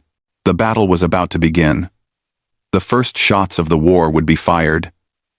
And Admiral Chen knew with absolute certainty that this single engagement would determine whether there would be a larger battle at all. The humans had spent days preparing the psychological battlefield. Now, they would have to prove that their confidence was justified. Captain Drexnall gave the order to fire. The Vengeance Eternal's main weapons blazed across space toward the Aurora, and the human destroyer moved, flowing through space with impossible grace. Every shot missing by calculated margins as it began its response. The demonstration the Crithians wanted was about to become a lesson they would never forget. The Vengeance Eternal fired first, 3 massive plasma bolts streaking across space toward the human destroyer Aurora. Captain Drexnall watched the targeting displays with grim satisfaction. Perfect firing solution. Maximum power. The human ship would not survive the first salvo. Except the Aurora moved. It did not dodge or evade in the traditional sense. It simply was not where the weapons were aimed. The ship flowed through space with fluid precision, repositioning itself microseconds before impact. All 3 plasma bolts passed through empty space where the Aurora had been an instant before. Recalculate firing solution, Drexnall ordered. Fire again. The Vengeance Eternal's weapons cycled and fired again. 6 shots this time, spread in a pattern that should have been impossible to avoid. But again, the Aurora moved, slipping between the incoming fire like water flowing around stones. Not a single shot connected. How are they doing that? Drexnall's tactical officer demanded. Their ship is too large to maneuver that quickly. The physics do not allow. The Aurora fired. A single railgun round, moving at 17% of light speed. It crossed 10,000 kilometers in the blink of an eye and struck the Vengeance Eternal's forward shield generator. The shield collapsed in that section. Another shot followed immediately, striking the exposed armor, plating, and punching through into the interior of the ship. Warning alarms screamed across the bridge. Forward shield generator destroyed, the tactical officer reported. Hull breach in Section 7. Sealing emergency bulkheads. Return fire. The Vengeance Eternal unleashed everything it had. Plasma cannons, missile launchers, particle beams, a storm of destruction that filled space between the two vessels. Enough firepower to destroy 3 ships of the Aurora's class. The Aurora moved through the storm like it was dancing. Its point defense lasers tracked and destroyed incoming missiles with perfect accuracy. Its maneuvering thrusters fired in precise sequences, keeping it always just ahead of the plasma bolts. And its railguns fired again and again, each shot finding its target with mechanical precision. The second shot destroyed the Vengeance Eternal's port weapons array. The third took out the starboard missile launchers. The fourth disabled the main engine. The fifth struck the bridge itself. Not penetrating but delivering enough kinetic energy to throw everyone inside against their restraints. 3 minutes into the engagement, the Vengeance Eternal was crippled. Not destroyed. Not obliterated. Carefully, methodically disabled. Each shot placed with surgical precision to take out systems while minimizing casualties. All weapons offline, the tactical officer reported, his voice shaking. Main engines at 15%. Shields failing across all sections. We are defenseless. Drexnall stared at his displays in disbelief. They had lasted 3 minutes. The human simulation had predicted their destruction in 6 minutes. The humans had been generous in their estimate. Or, they had deliberately held back to avoid killing. The Aurora ceased fire and held position. Weapons still trained on the crippled Crithian vessel, but not firing. A communication request came through. Drexnall accepted it with trembling hands. Admiral Chen appeared on the display, looking tired and sad. Captain Drexnall, you fought with courage and honor. Your ship is disabled but your crew lives. I am giving you a choice now. Surrender and receive medical assistance, or continue fighting and be destroyed. Please choose survival. Please let your crew see their families again. Drexnall looked around his bridge. His crew members stared back at him with fear and hope mixed in their expressions. They wanted to live. He wanted to live. But Crithian warriors did not surrender. Except, what was the point of dying? When? Death accomplished nothing. We surrender, Drexnall said quietly. We request medical assistance for our wounded. Chen nodded with clear respect. Medical teams are being dispatched now. Captain Drexnall, you are a brave warrior. I am sorry this had to happen, but I am glad you chose life. There is no dishonor in surviving. The transmission ended. Drexnall slumped in his command chair and felt tears of shame and relief running down his face. They had lost. They had been utterly, completely defeated in 3 minutes against a single human ship. And the human had been merciful, had held back, had given them the chance to surrender. Aboard the Eternal Dominance, Admiral Krelvor watched the entire engagement with growing horror. His best heavy cruiser, crewed by elite warriors, had been taken apart like a training exercise, and the human destroyer had done it effortlessly, almost casually, like it was demonstrating technique rather than fighting for survival. The message was clear. If one human ship could do this to one of their best vessels, what would 47 human ships do to the entire fleet? Fleet status, Krelvor demanded. Subcommander Tarnex's voice was barely audible. Sir, morale has collapsed. We are receiving surrender requests from 12 ships. 20 more are reporting critical systems failures that appear to be sabotage. Crew efficiency is below 40% and falling rapidly. Admiral, the fleet is disintegrating. Krelvor looked at his tactical displays. 3,000 ships. The largest war fleet the Crithian hegemony had ever assembled. And it was falling apart without a battle even occurring. The humans had done exactly what they promised. They had prepared the battlefield. And the battlefield was the mind of every Crithian crew member, who now understood that fighting was futile. A communication alert interrupted his thoughts. High Command, again. The council leader's face appeared. still showing the deep red of anger. "Admiral Krelvor, we watched your demonstration. Your heavy cruiser was destroyed in 3 minutes by a single human ship. This is unacceptable. You will engage the full human fleet immediately with overwhelming force. Crush them. Show them that numbers still matter. Do it now, or face execution for cowardice and failure." The transmission ended. Krelvor sat in silence, facing an impossible decision. Attack and lose hundreds, perhaps thousands of ships, against an enemy that had already proven its superiority, or refuse orders and be executed as a coward. He was about to give the attack order when another communication came through. This one was from Captain Vexnal of the Infinite Fury, one of his most trusted commanders. "Admiral, I am sorry, but I cannot follow orders to attack. My crew will not fight. They have seen what the humans can do. They have received messages from the humans explaining that this war serves no purpose. They refuse to die for nothing. I am surrendering my ship to human custody. I take full responsibility for this action." Before Krelvor could respond, more messages flooded in. 5 ships surrendering, 10 ships, 20, 50. The trickle became a flood as crews decided they would rather face punishment for cowardice than certain death in battle. "Sir, we have mass desertions occurring across the fleet," Tarnex reported, his voice rising in panic. "Entire squadrons are breaking formation. Some are surrendering to the humans.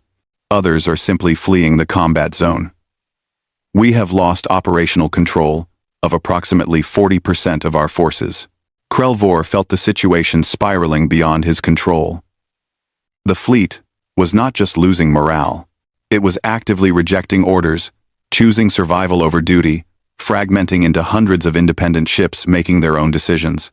Another message came through, this time from Admiral Chen. Krelvor almost did not want to open it, but he had no choice. Chen's face appeared, and for the first time, the human admiral looked genuinely sympathetic. "Admiral Krelvor, I am watching your fleet fall apart, and I take no pleasure in it.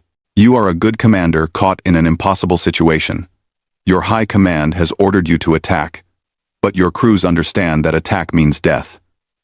They are choosing to live, and I respect that choice. I want to make you an offer. A way out of this situation that allows you to survive with honor." Krelvor leaned forward. "What offer?" "Order your fleet to withdraw. Tell your high command that the humans deployed weapons and tactics you could not counter, and that further engagement would result in the complete destruction of your forces with no meaningful gain. You will be censured for failure, perhaps even demoted. But you will be alive. Your crews will be alive. And in time, the hegemony will recognize that choosing to preserve your forces was the wise decision. Or, you can attack us. Your fleet will disintegrate further. Many ships will be destroyed. Many crew members will die. And in the end, you will still fail to achieve your objectives. The choice is yours, Admiral.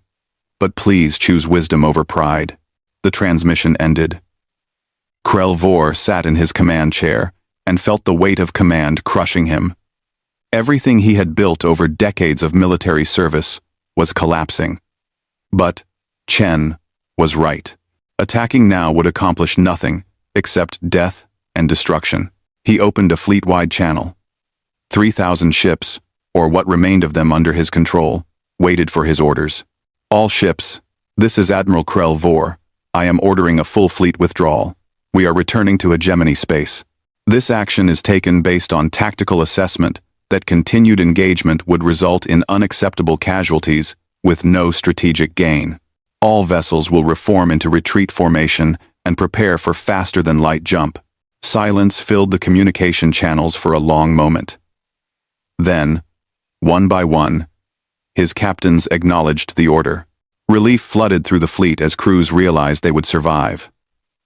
Ships that had been fleeing returned to formation.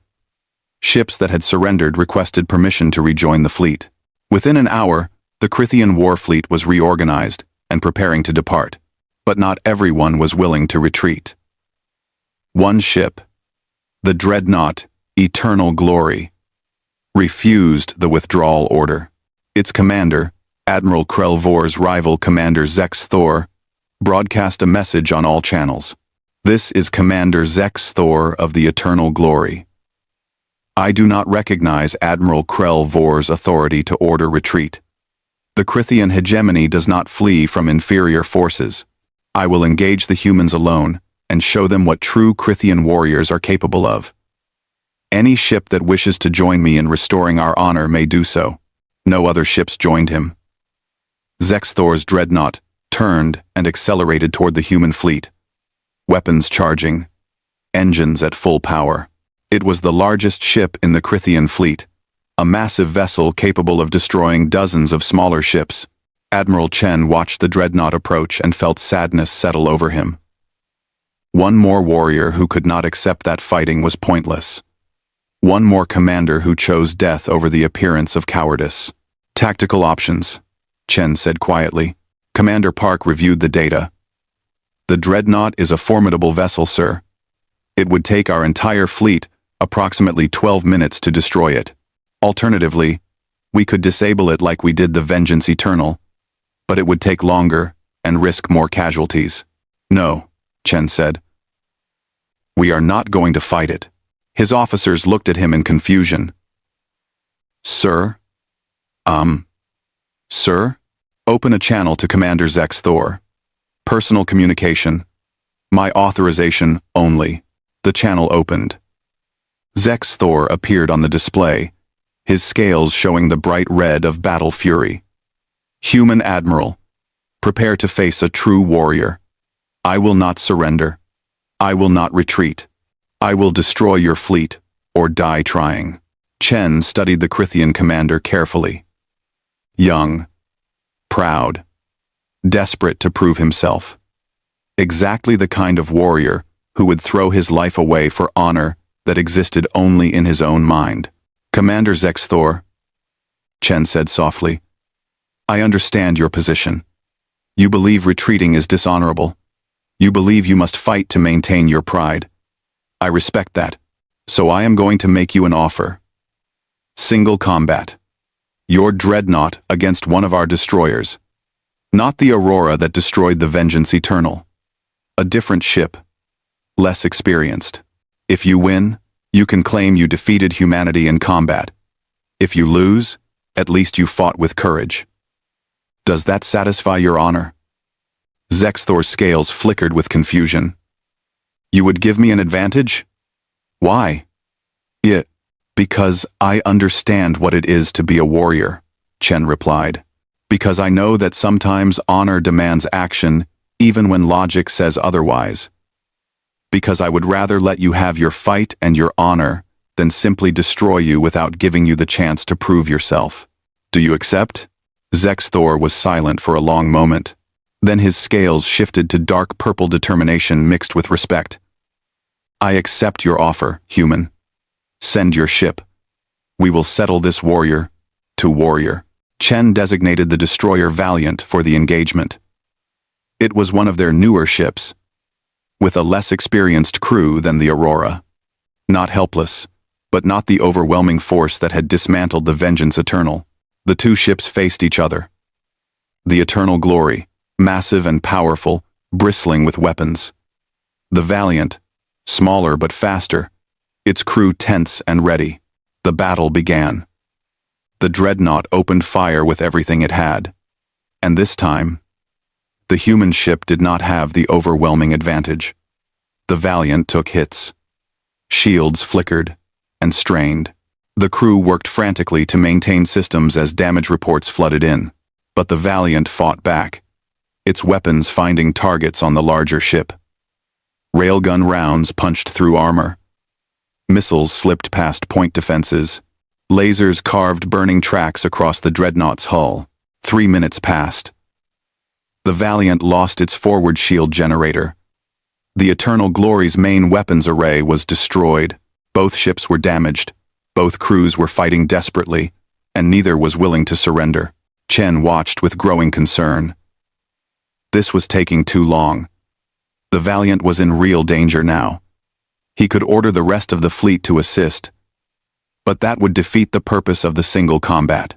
Zex Thor needed this, needed to fight, needed to test himself, needed to prove his courage even in defeat. At the 4-minute mark, the Valiant's tactical officer found an opening. The Dreadnought's ventral shields were failing, exposing a weak point near the main reactor. One perfect shot, and the battle would be over. The Valiant fired. The railgun round struck true, penetrating deep into the Dreadnought's interior. But instead of targeting the reactor itself, the shot severed the power conduits around it. The Eternal Glory's weapons went dark. Its engines failed. Life support remained online. But the ship was dead in space. Commander Zex Thor sat on his bridge and felt tears of rage and grief streaming down his face. Defeated. Destroyed. His pride in ruins. His honor shattered. The humans had beaten him despite the advantage they had given him. A communication request came through. He accepted it, expecting Admiral Chen's face. Instead, he saw the young captain of the Valiant, a human woman with exhaustion and respect in her eyes. "Commander Zex Thor," she said, her voice hoarse from shouting orders during the battle. "You fought brilliantly. My crew is in awe of your skill and courage. You damaged us badly. If the fight had lasted another minute, you might have won. You have nothing to be ashamed of. You gave us the hardest fight we have had in years. That is honor. That is victory, even in defeat." Zex Thor stared at her. The human was offering him respect, understanding, recognition that he had fought well even though he lost. Was that not honor? Was that not enough? "We are sending medical teams and repair crews," the captain continued. "Your crew fought bravely too. They deserve to survive and tell the story of this battle. Will you accept our assistance?" Op said. Zex Thor found himself nodding, too tired to argue anymore. "Yes, I accept. Thank you for the honor of this combat." "Thank you for accepting," the captain replied. "You gave my crew valuable experience. We will remember this battle and remember you with respect." The transmission ended. Zex Thor looked around his bridge at his exhausted, wounded, but living crew members. They had fought. They had proved their courage, and they had survived. Perhaps that was enough. Aboard the Eternal Dominance, Admiral Krelvor watched the end of the single combat and felt complex emotions warring in his chest. Relief that Zex Thor had survived. Sadness that it had come to this. And strange respect for the humans who had given their enemy honor even in defeat. The Crithian fleet completed its preparations for withdrawal. Ships formed into travel formation. Damaged vessels supported by those still intact. The crews were quiet, processing what had happened. They had come to conquer and had retreated without a major battle. But somehow, that felt more right than dying pointlessly. Admiral Chen broadcast one final message to the departing fleet. "Warriors of the Crithian hegemony, you showed courage in coming here. You show wisdom in leaving. There is no shame in choosing peace over war, survival over destruction. Go home. Tell your people what you learned here. Tell them that humanity seeks peaceful coexistence, not conquest. Tell them that strength is not just about weapons and ships, but about knowing when to fight and when to choose a better path. Safe travels. And may we meet again as friends, rather than enemies." The Crithian fleet jumped to faster-than-light speed and vanished from the Valorian nexus, leaving behind only the disabled vessels that would be repaired and returned once diplomatic channels were established. In the Coalition Command Center, silence reigned as the delegates tried to process what they had witnessed. 3,000 ships had arrived ready for battle. 3,000 ships had departed without a major engagement. And humanity's 47 vessels remained intact, victorious, without truly fighting. Ambassador Talvera was the first to speak. "What did we just witness?" Admiral Chen, who had joined the coalition commanders to observe the departure, smiled tiredly. "You witnessed the culmination of 4 centuries of human warfare experience. We learned long ago that the deadliest weapon is not the one that destroys the enemy.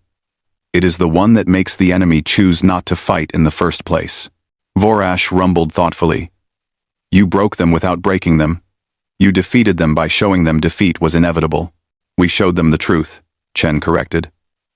That fighting would cost more than it gained. That survival is not cowardice, but wisdom. That there are better ways to resolve conflict than mutual destruction. These are lessons humanity learned the hard way. Through millions of casualties across thousands of conflicts. We paid a terrible price for this knowledge. Now we share it, hoping others can learn without paying the same cost. Kalina's feathers ruffled in admiration. Will the Crithians be back? Eventually, perhaps, Chen admitted.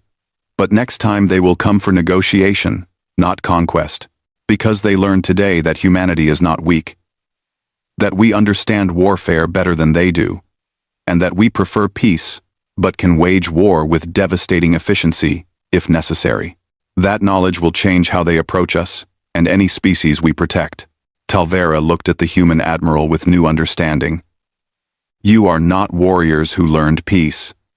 You are peacemakers who remember war. That is why you are so effective. Chen nodded slowly. We are survivors, Ambassador. We have survived ourselves for thousands of years. That makes us uniquely qualified to help others survive too. The coalition delegates sat in silence, absorbing the magnitude of what they had witnessed. Humanity had entered the war zone and won without firing most of their weapons.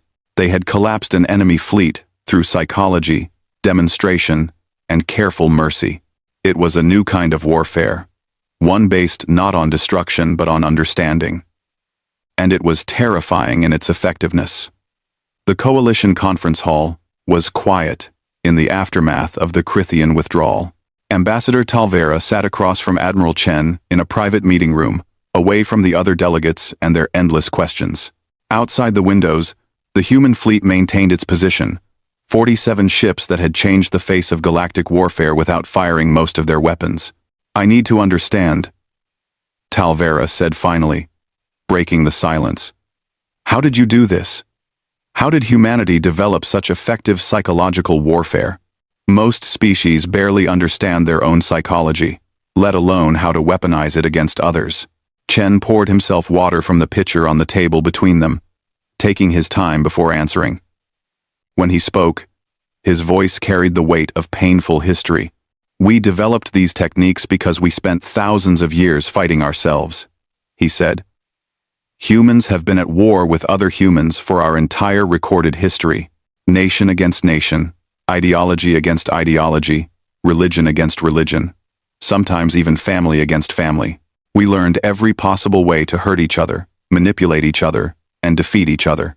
Not because we are especially violent compared to other species, but because we are very good at learning from our mistakes and then teaching those lessons to the next generation.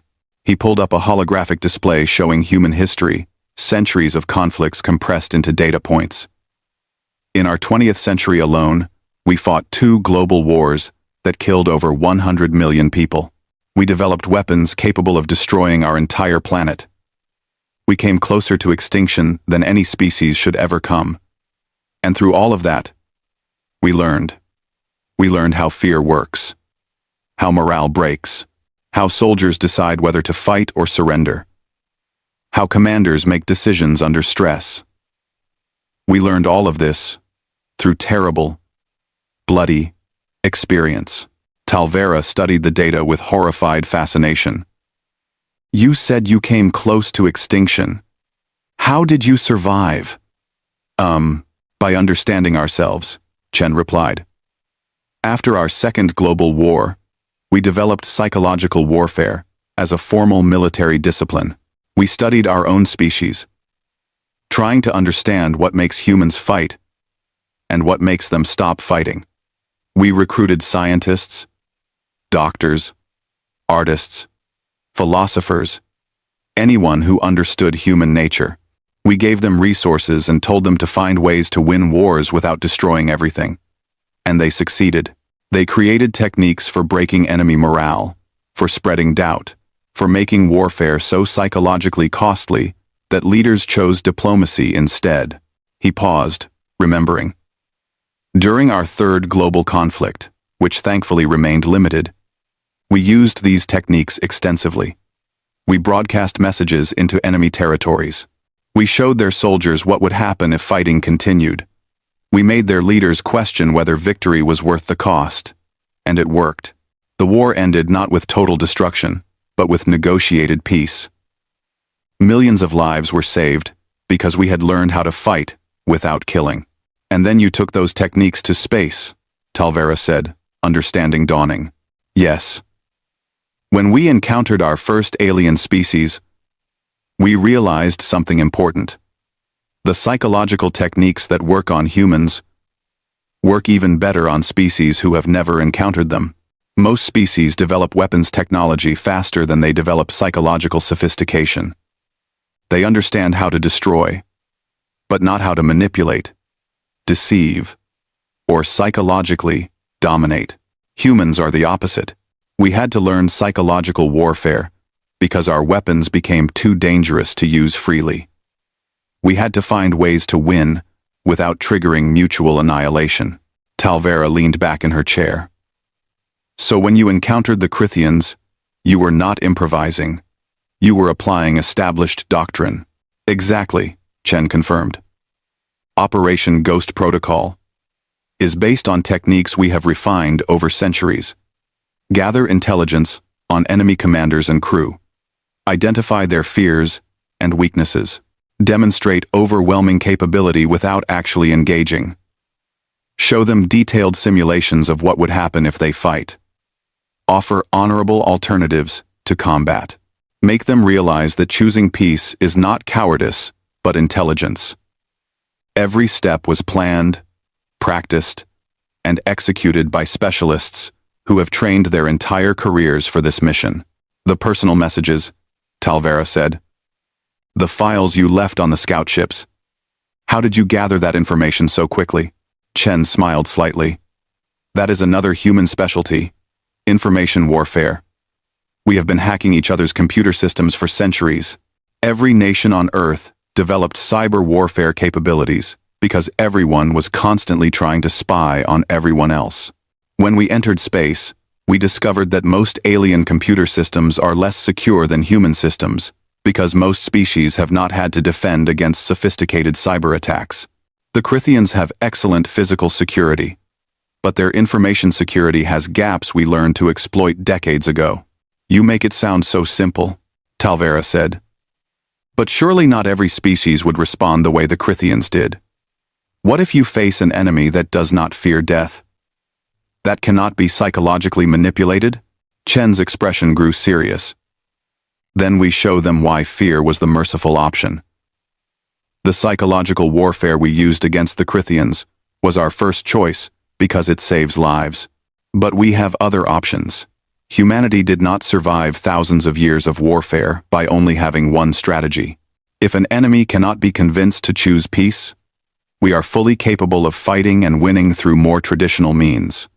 But it would be costly, bloody, and ultimately tragic.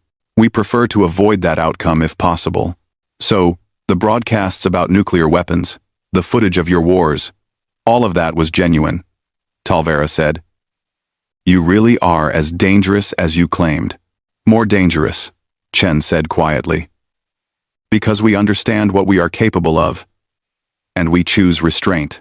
A species that does not understand their own capacity for destruction is far more likely to use it carelessly.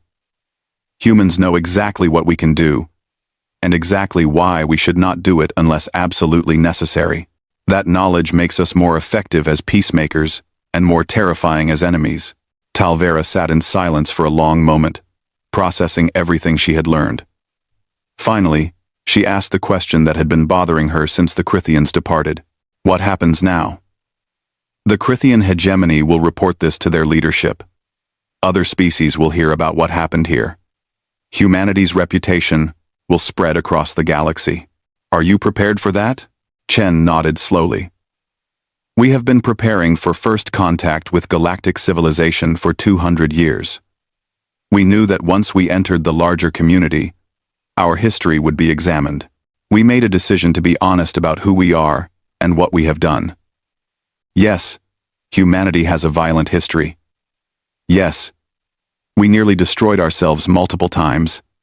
Yes, we are capable of terrible things, but we are also capable of learning, growing, and choosing better paths.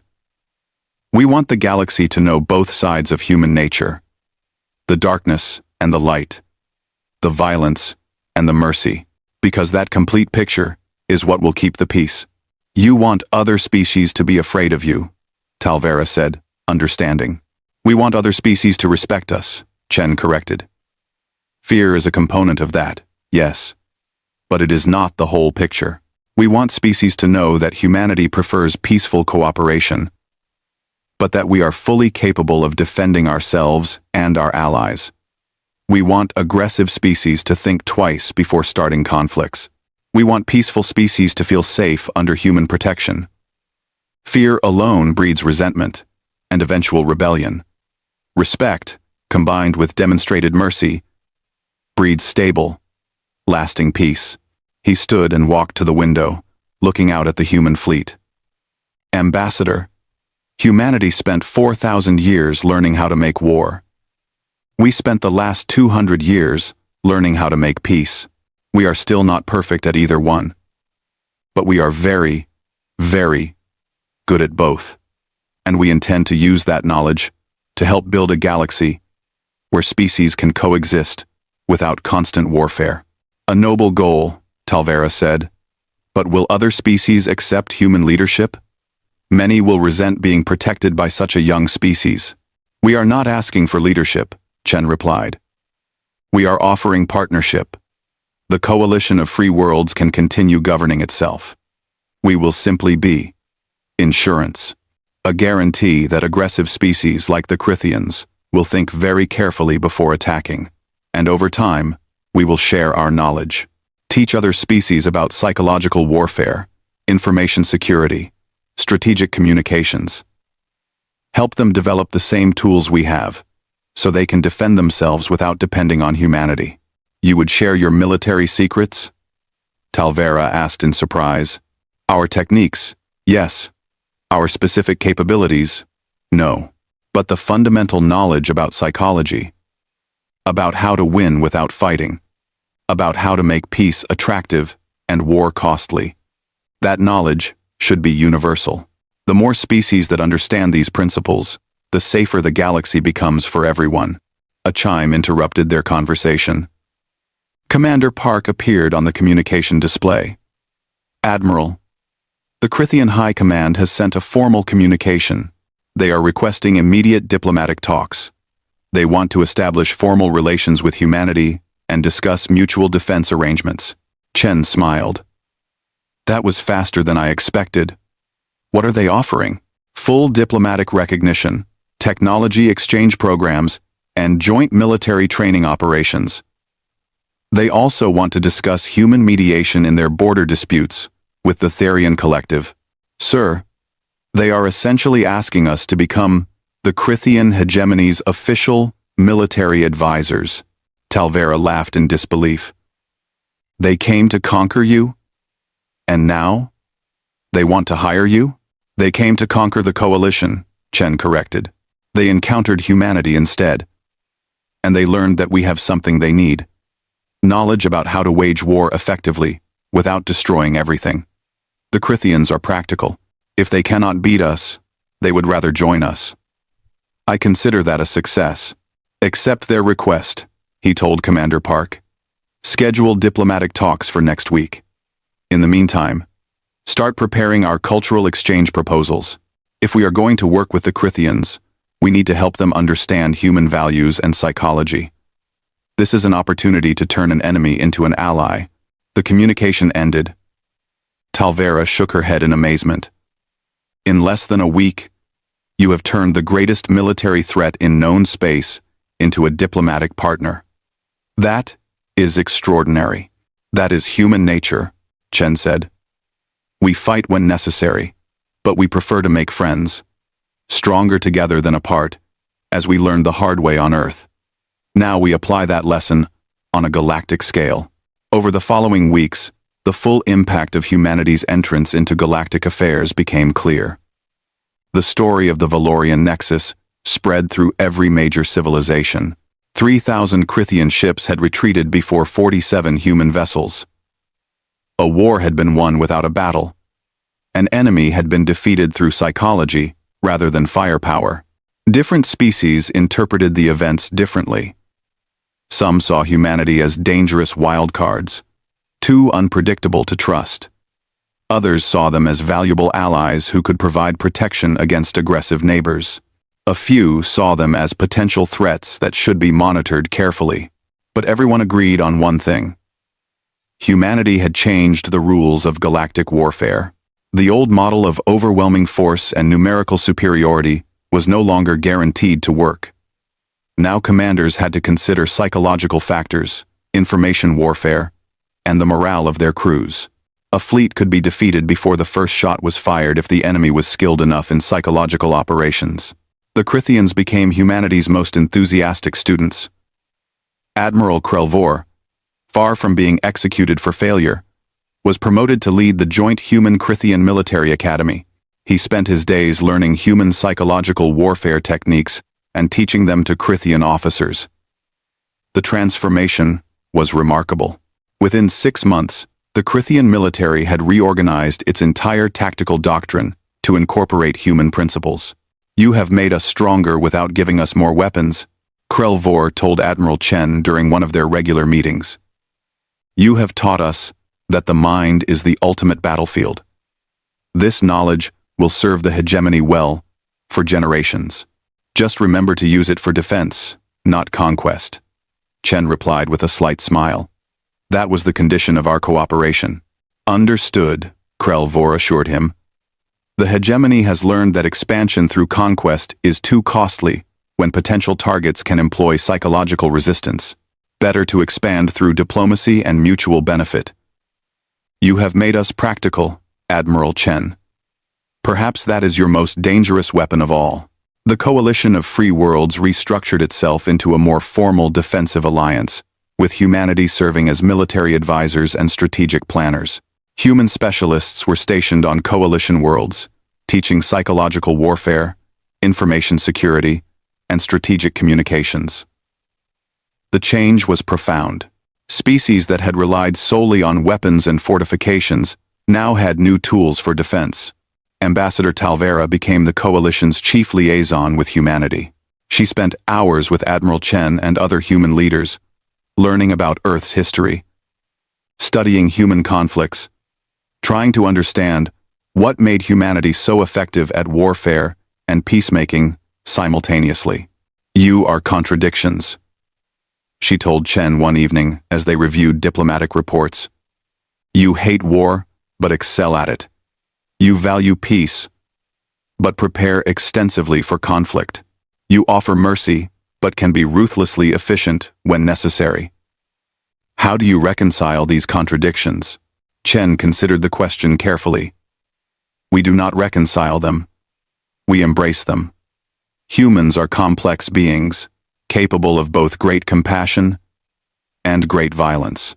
We learned that denying either side of our nature leads to disaster. Pretending we are peaceful when we have violent instincts leads to those instincts emerging uncontrolled. Pretending we are warriors when we long for peace leads to unnecessary conflicts. So we accept both. We acknowledge that we are capable of terrible things, and we choose to do better things instead. That choice, made constantly and consciously, is what defines humanity." "And if you encounter a species that cannot be reasoned with?" Talvera asked. "A species that has no fear, no psychology you can exploit, no desire for peace?" Chen's expression grew somber. "Then we show them the other side of human nature. The side that survived ice ages, plagues, and nuclear wars. The side that nearly exterminated itself but persisted anyway. The side that develops weapons capable of destroying planets and then has the discipline not to use them. We hope never to encounter such a species, Ambassador. But if we do, they will learn why the Crithians chose diplomacy over continued conflict. 6 months after the events at the Valorian Nexus, a new threat emerged. The Axion Collective, a machine intelligence that had been expanding silently through uncharted space, suddenly appeared at the border of Coalition territory. Unlike biological species, the Axion machines had no fear of death, no families to protect, no psychological weaknesses to exploit.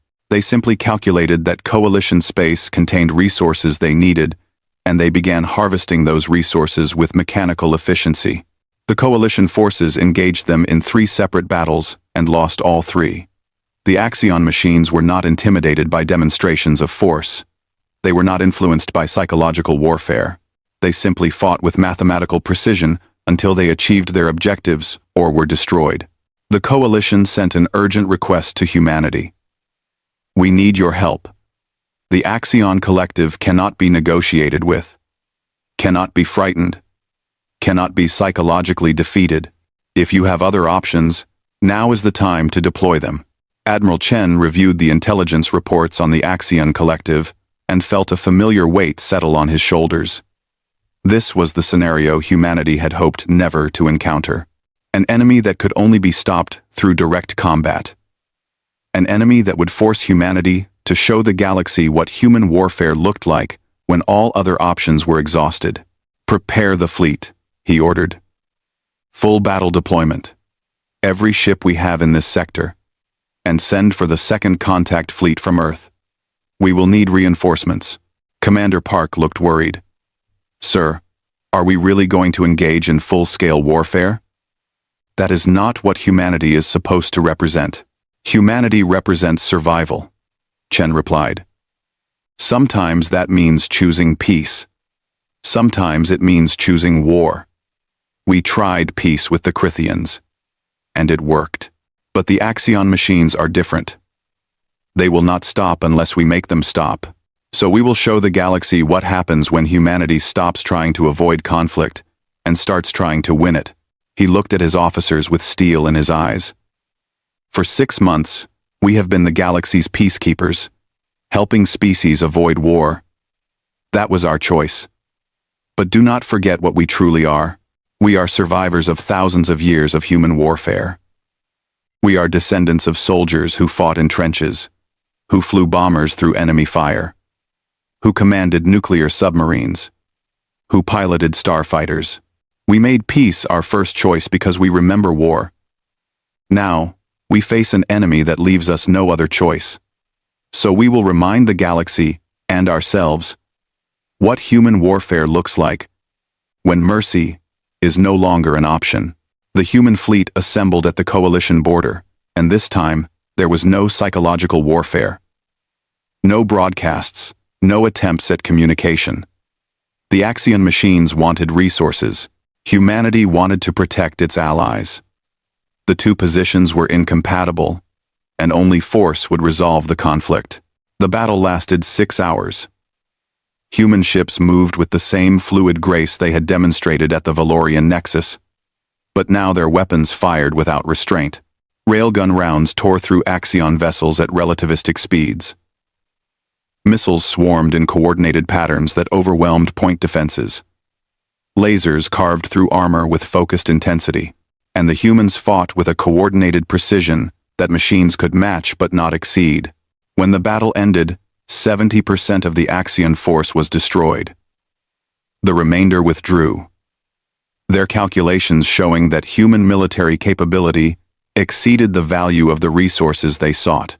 The Coalition was saved, but at a cost. Humanity had lost 12 ships and over 3,000 crew members. In the aftermath, Admiral Chen stood in the memorial bay of the flagship, looking at the holographic display showing names of the fallen. So many names. So much sacrifice. He had tried to avoid this, tried to win through psychology and diplomacy. But some enemies could only be defeated the hard way. Ambassador Talvera found him there, standing in silence before the memorial. I am sorry for your losses, Admiral. Your crew fought bravely. They fought because they had no other choice, Chen said quietly. This is what we wanted to avoid. What we worked so hard to prevent. War without alternatives. Death without mercy. This is the old way, the way humanity tried to move beyond. But you won, Talvera pointed out. You protected the coalition. You stopped an enemy that could not be stopped through any other means. We won, Chen agreed. But winning through warfare always has a cost. 3,000 human lives. More on the coalition side. Destroyed ships. Devastated families. This is what we hope to make obsolete through psychological warfare and diplomacy. This is why we developed those techniques to avoid this outcome. He turned to face her. Let this battle be a lesson for the entire galaxy. Humanity prefers peace. We will exhaust every diplomatic option before resorting to warfare. But when warfare becomes unavoidable, when enemies cannot be reasoned with or frightened or convinced to choose better paths, humanity will fight with everything we have learned from 4,000 years of warfare, and we will win, because we understand that winning requires sacrifice, that survival requires determination, and that protecting those we care about is worth any cost. Talvera nodded slowly. The galaxy will remember both lessons. That humanity seeks peace first, but wages war with devastating effectiveness when necessary. That is a powerful combination, Admiral. It is the human condition. Chen replied, hoping for the best while preparing for the worst, seeking peace while understanding war, offering mercy while maintaining strength. These contradictions define us. They make us who we are, and they will guide us as we continue exploring the galaxy and making our place among the stars. In the weeks that followed, humanity's reputation evolved. They were no longer seen as just psychological warfare specialists or clever manipulators. They were recognized as a species that understood both the art of peace and the science of war, and knew when to employ each. A species that would negotiate tirelessly for peace, but fight ruthlessly when necessary. A species that had survived themselves and would survive anything the galaxy threw at them. The Crithian hegemony sent Admiral Krell Vor to represent them at the Human Memorial Service for the Fallen. He stood among human mourners and understood, perhaps for the first time, what drove human military doctrine. They trained for war so they could choose peace. They prepared for death so they could protect life. They became excellent at destruction so they could prevent it. Your species is remarkable, Krell Vor told Admiral Chen after the service. You fight when you must, but you mourn those who fall. You win battles, but you remember the cost. Most species celebrate victory. Humans memorialize sacrifice, because we know that every victory through warfare is also a defeat, Chen replied. A defeat of our hope for peace, our dream of solving problems without violence, our wish that intelligence could triumph over force. We win battles, but we never forget that battle should be the last resort, not the first choice. That wisdom will serve the galaxy well, Krell Vor said. The Crithian hegemony is proud to call humanity an ally. Admiral Chen stood on the observation deck of the Indomitable Will, looking out at the stars. Somewhere out there, other species were watching humanity, trying to understand them, deciding how to respond to this new presence in galactic affairs.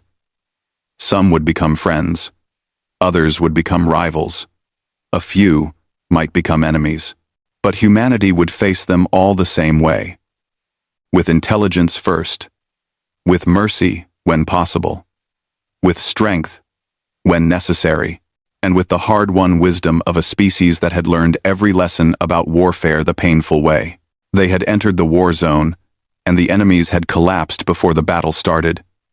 That would become humanity's legend, the story told across the galaxy, but the full truth was more complex and more important. Humanity had learned that the greatest victory was preventing war. The greatest strength was choosing mercy, and the greatest wisdom was knowing when to fight and when to make peace. That knowledge, earned through millennia of human conflict, would be humanity's gift to the galaxy. Not weapons or ships or technology, but understanding. Understanding of themselves, understanding of warfare, and understanding that survival required both the courage to fight and the wisdom to stop. The human fleet maintained its position at the coalition border, guardians of a fragile peace in a dangerous galaxy. And Admiral James Chen looked at the stars and thought about all the species humanity would encounter, all the conflicts they would navigate, all the choices they would face. Humanity had made their entrance onto the galactic stage. Now, they would prove, one decision at a time, that survival and compassion could coexist, that strength and mercy were not opposites, but partners, and that the species which had nearly destroyed themselves had learned the lessons necessary to help build a better future for everyone. The war zone remained. There would be more conflicts, more enemies, more battles, but humanity would face them with eyes open, weapons ready, and always looking for the path that led to peace rather than destruction. Because that was what humanity had become. Survivors who remembered war, peacemakers who understood violence, and protectors who knew that the greatest victory was the one where everyone lived to see tomorrow. The stars waited, full of challenges and opportunities, and humanity was ready for both.